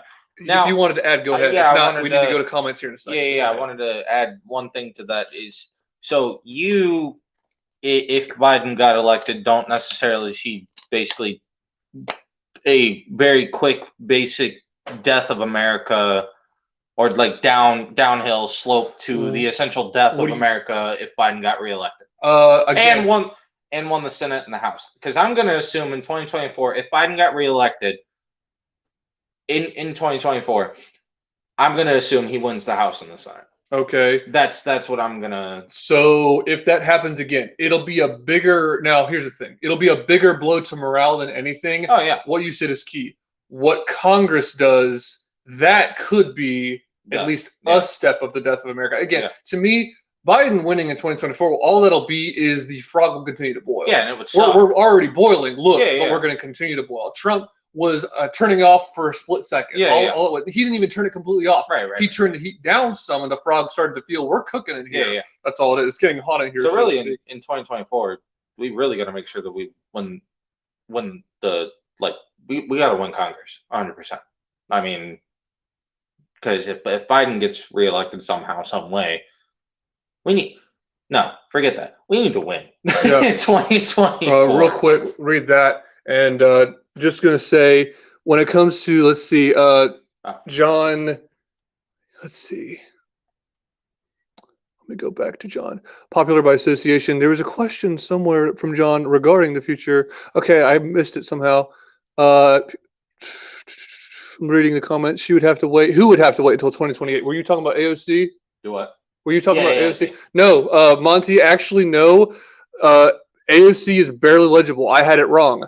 I thought that AOC would barely be too young to run. She's actually going to be barely old enough. I had that wrong. Mm-hmm. And Monty, by the way, that came out in a book I was reading.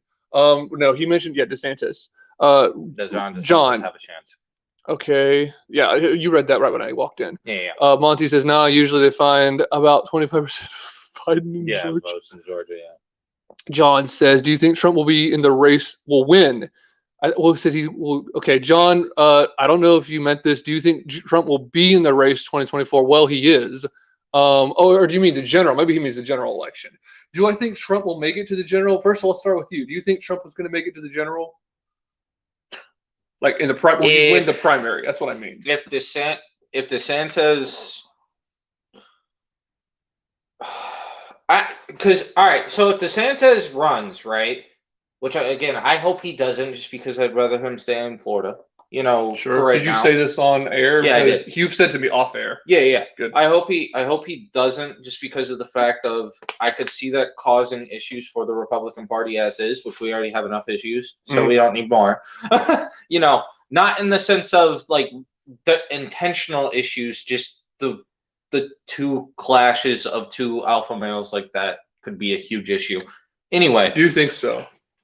Well, like in what sense? in the sense of if somehow DeSantis came out with the win, I don't see Trump conceding, and I could see him splitting some votes. It could cause some issues. You see that as a difference between the Republican and the Democrat Party. So Yeah. do you generally, number one, agree with what I just said about the Democrat Party? Yeah, regarding they will fall in line with each other overall, not completely, to an extent. But you think, I don't think they'd fall in line with each other. I don't think that. Well, maybe it depends on the candidate on the one hand. It depends. But see, I think that the Democrat establishment is savvy enough to know that. Yeah. Here's the thing about the Republican establishment and or the party in general, and you lay out what you're thinking. Yeah. So you're saying, and I want to make sure I understand. I don't want to state it for you. Yeah. That you think that if Trump loses the primary to DeSantis, or to really, let's say, anyone. Yeah, anyone. And he will not concede and you think Trump supporters will stay home.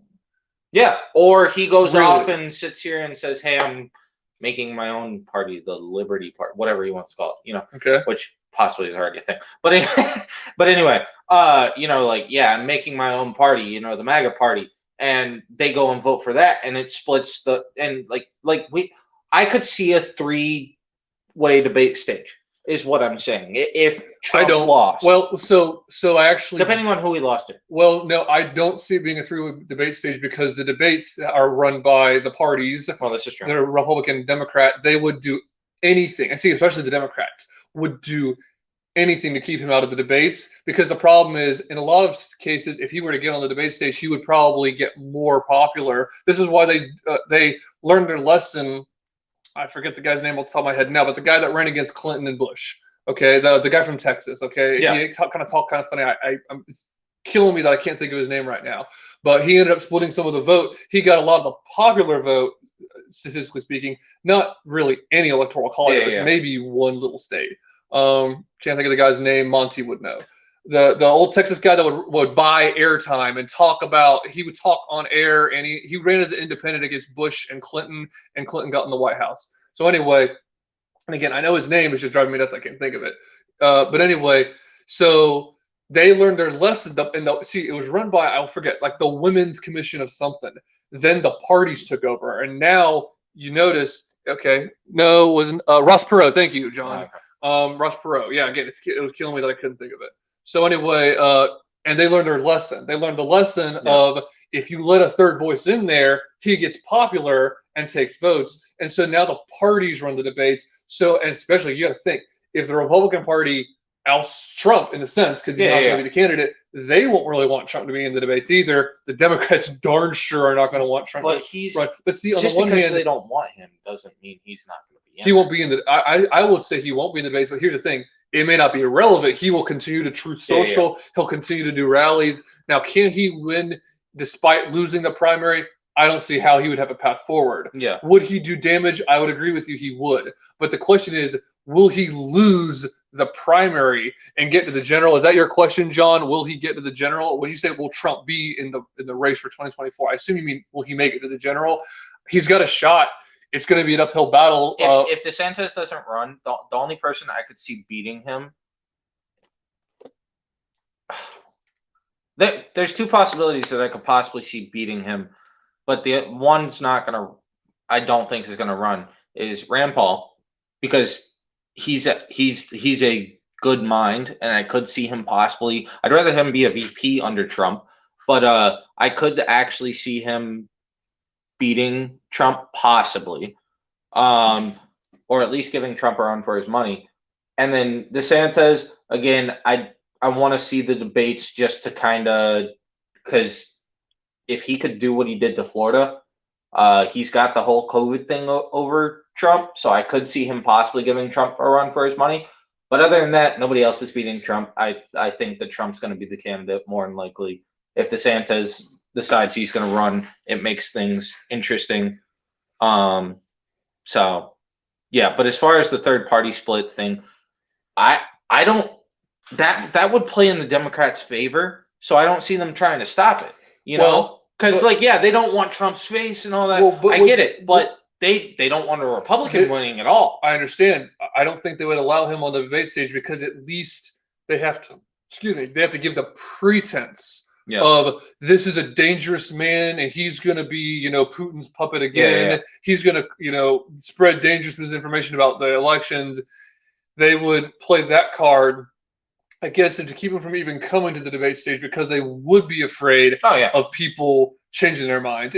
See, they would actually be afraid that people in the Republican Party would not go with whoever it is, DeSantis or whoever, and would go with Trump because of that debate. Now, would that actually happen? Who knows? But that would be their fear to the point where, and again, the Republican Party wouldn't want that either. They would, I think, gang up together and say, let's both keep Trump out. Now, would that matter? Again, he will have rallies. He will use True Social. He's got these kind of alternatives built up. The ability.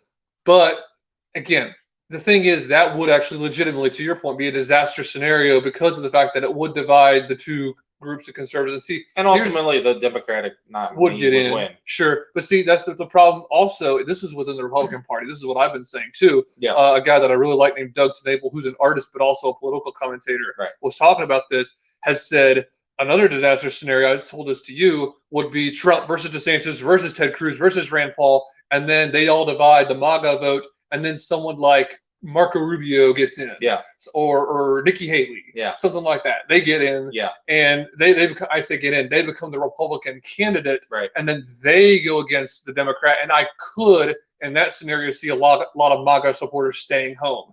Now, a lot of them, in fact, will hold their nose, but it will not be enough to get that Republican in there. And look, by that point, we will deserve to lose. If we nominate a rhino or someone that's at least Chris Christie. I genuinely don't think he'll get in. Oh no, I don't think he'll genuinely be shot the he candidate. Gets in, but man, there's no way. Once the meme came out that Trump shared of him being at the buffet and like leaning over the counter, that became such a massive meme where he was a laughing stock, and for the wrong reasons. We shouldn't be unkind like that. I agree. That's part of Trump's. That's part of Trump's character. Which sucks, which is why I don't like that. Right, he's kind of a bully, but being a bully can be funny, but at times it stinks. I mean, this is why we don't cheer Trump's character. Yeah, exactly. Right. So, but anyway, where we could cheer someone like Ben Carson. Overall, character. I'd rather him have a Ben Carson. But you got to look at what they do and see. I agree. I find it unlikely that Carson would have gotten as much done if he got in than Trump, because Carson doesn't have that force of personality. Now, if he did, if you could take Trump's personality as far, not the bully aspect, but like just the fearlessness. The fearless and forceful speaking and everything like that, like arguably he'd get things done. So, but yeah, I agree with you. He would be, again, I've said this in the past, very much like the president, Calvin Coolidge. He'd be like him. Because unfortunately, in this day and time, what the president says matters too much. That needs to change. We need to go back to being like, well, we know who the president is, but we don't really care who they are. We care more about Congress. We care more about the governor. And look, I think very slowly we could be moving in that direction. They're all important. It is, but we need the president to have less and less and less power. And I think Carson could be moving that direction in that he probably wouldn't speak very often, and when he would, people wouldn't necessarily care. Trump unifying moments, which is where the president needs to be when we need to be unified. I don't know. But again, my thing too is you mentioned his flat tax. I like Carson's flat tax. Other than that, I don't really know what Carson's policies are. He may be in every other respect a neocon. I have no idea. I would again from 2016. I followed him some, but I was mainly following Trump and Cruz. Really. And to an extent, Rand Paul. Well, yeah, because they were also the front runners. Especially Trump and Cruz. Yeah, exactly. So yeah, and to be honest, Trump dominated everything in 2016. He was everywhere. He got free airtime all the time because everyone was clipping what he was saying and playing it. So no, but to answer that question on Trump, I do think he wins 2024 as far as for the Republican side of things. I don't know if he wins 2024. but I do think he wins. So The he Republican wins side of things. he wins the primary. Yeah. The general's a big question mark. Yeah, just Really? because I don't know. It depends. I think he beats Joe Biden Okay. if it's Joe Biden. But again, you know my stance on I don't know. I think they kick Joe Biden to the curb. They haven't done it Okay. yet, but I do foresee it. John, go ahead. John said Warnock will find an extra 3,000 votes. Oh, okay, so kind of this technically happened around 3 a.m. That's not tonight. John's comment. John had a new Oh, comment. Matthew. Oh, wait, wrong. Yeah, John's Yeah, comment. He's the new one. John, good-looking, famous Hollywood actor, gets a vote in 2024. That could be The Rock. Well, yeah, and again, that's kind of what we were saying earlier. And do you think Trump? Yeah. Yeah. Not sure, man. Like, Yeah, I don't know. The problem is, again, this is where we don't want to outleft the left. We don't want to say, well, if a young, good-looking actor will win on the Democrat side, then we need to get our own in there. Yeah. Now, if that person is a person of actual substance, sure. Yeah. I'm for that.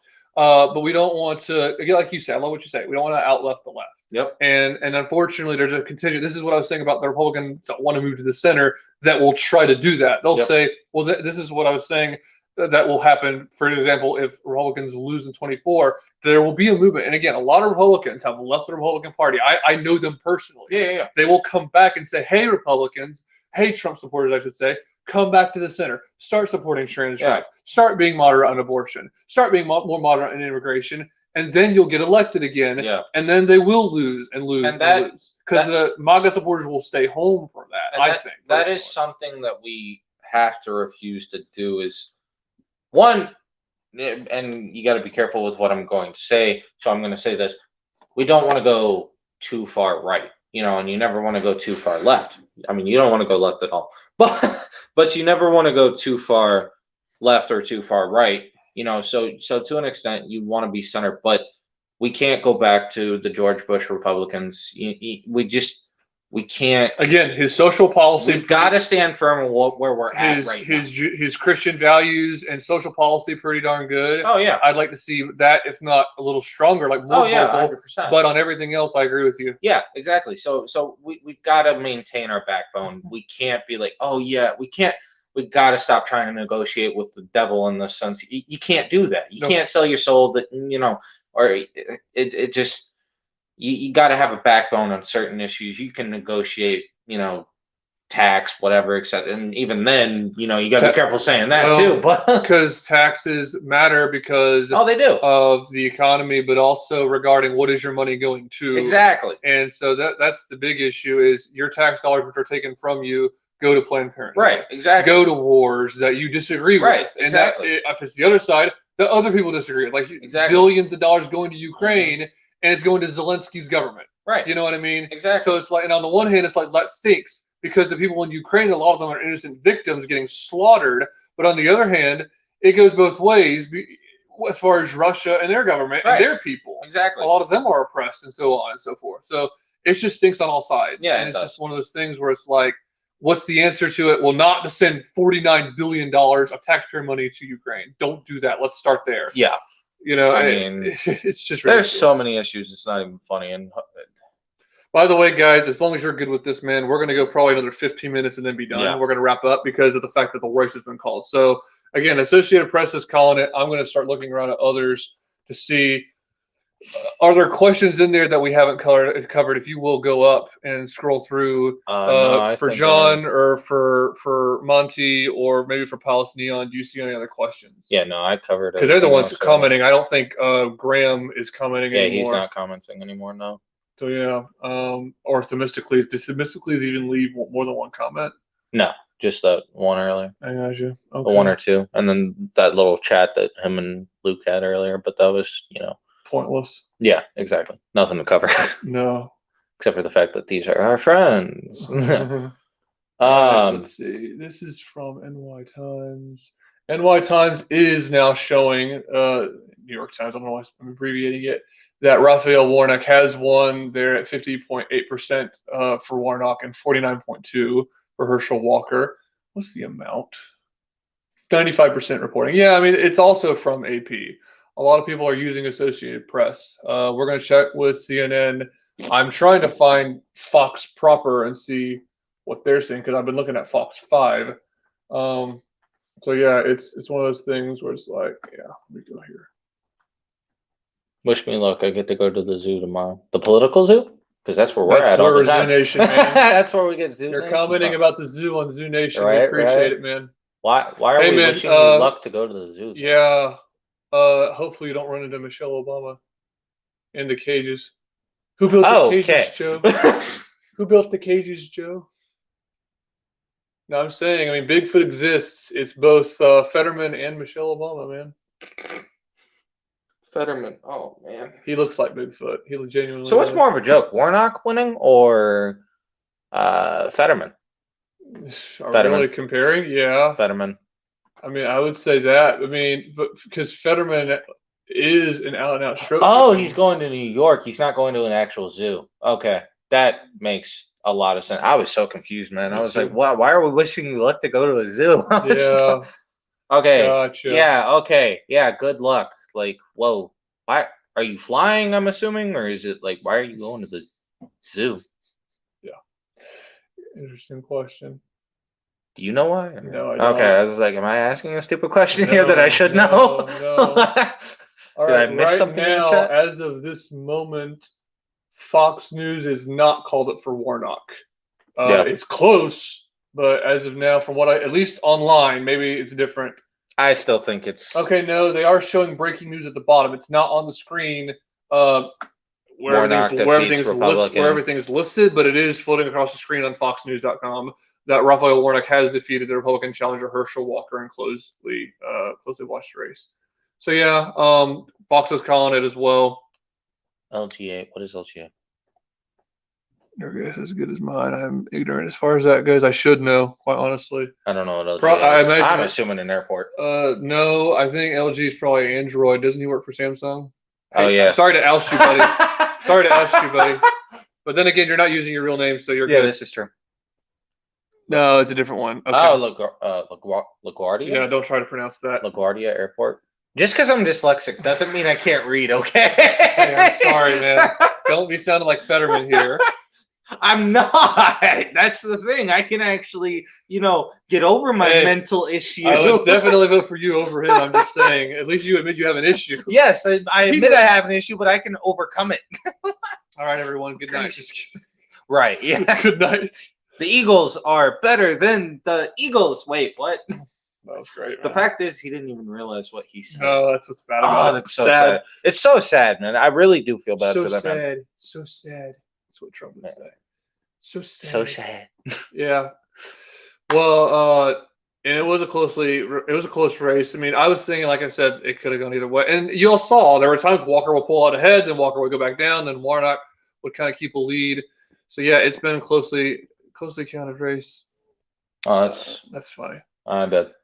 Yeah, that's cool. It's I don't know. All I can say with this is Georgia's let me down, and it's a light blue state. It's not purple. Yeah, they've got a red. They've got a Republican governor, but other than that, what else? I mean, true. It's a light blue state. Yeah, well, I mean, in South Carolina, it's kind of like a light red state. No, actually, we want more ruby. We did. We started to get more ruby. Well, so in the past we have been. It's better.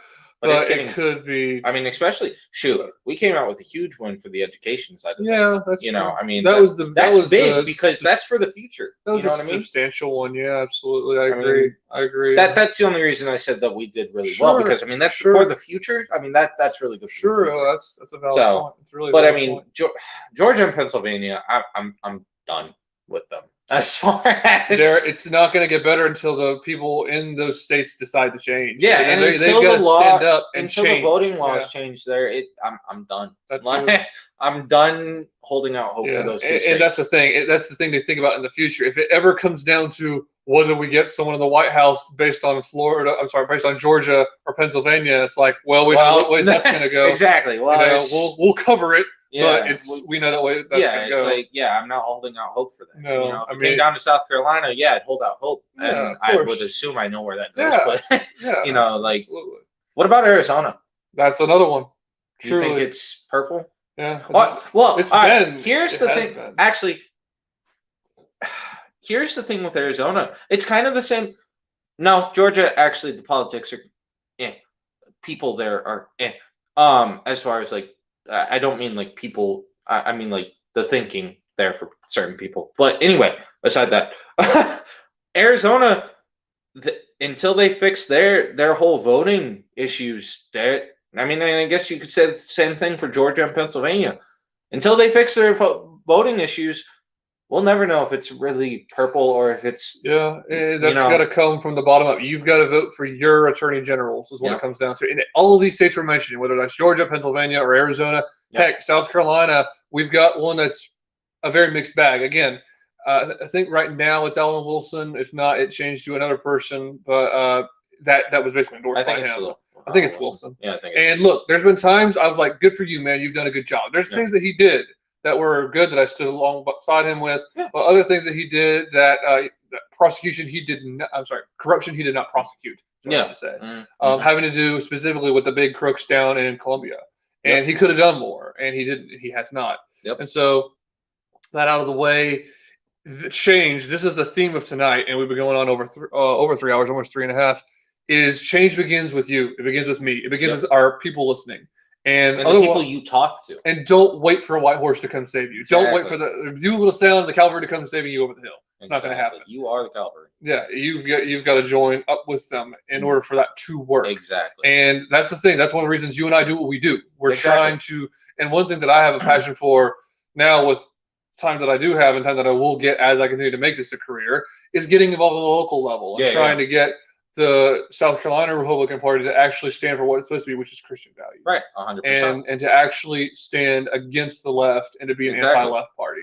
And so it's not going to We change. actually have to stand, not Yes. just sit there and say, I disagree. Yeah. And then you have to articulate why and make an effort to change minds. Exactly. That's the other thing too. And but also know when, and we've even experienced that some this evening, and you know what I'm talking about when I say this. You also have to know when to ignore the people that are not engaging Yes. in good faith. Yes. You know, there's people that try to engage in semi pseudo good faith, and you got to know when to ignore them. All right. Well, we didn't need to know about your personal schedule, but we do not want to ping you, number one. And yeah, I guess have a good night. That's just disturbing. That gives me all kinds of bad thoughts in my head. What, you don't want to ping him later at night? Are you saying you do? 100%. Dude, Chrissy just commented. I know. Oh, man. That's funny. Have you explained to Mike? Not yet, but Good, I'm gonna don't. have to.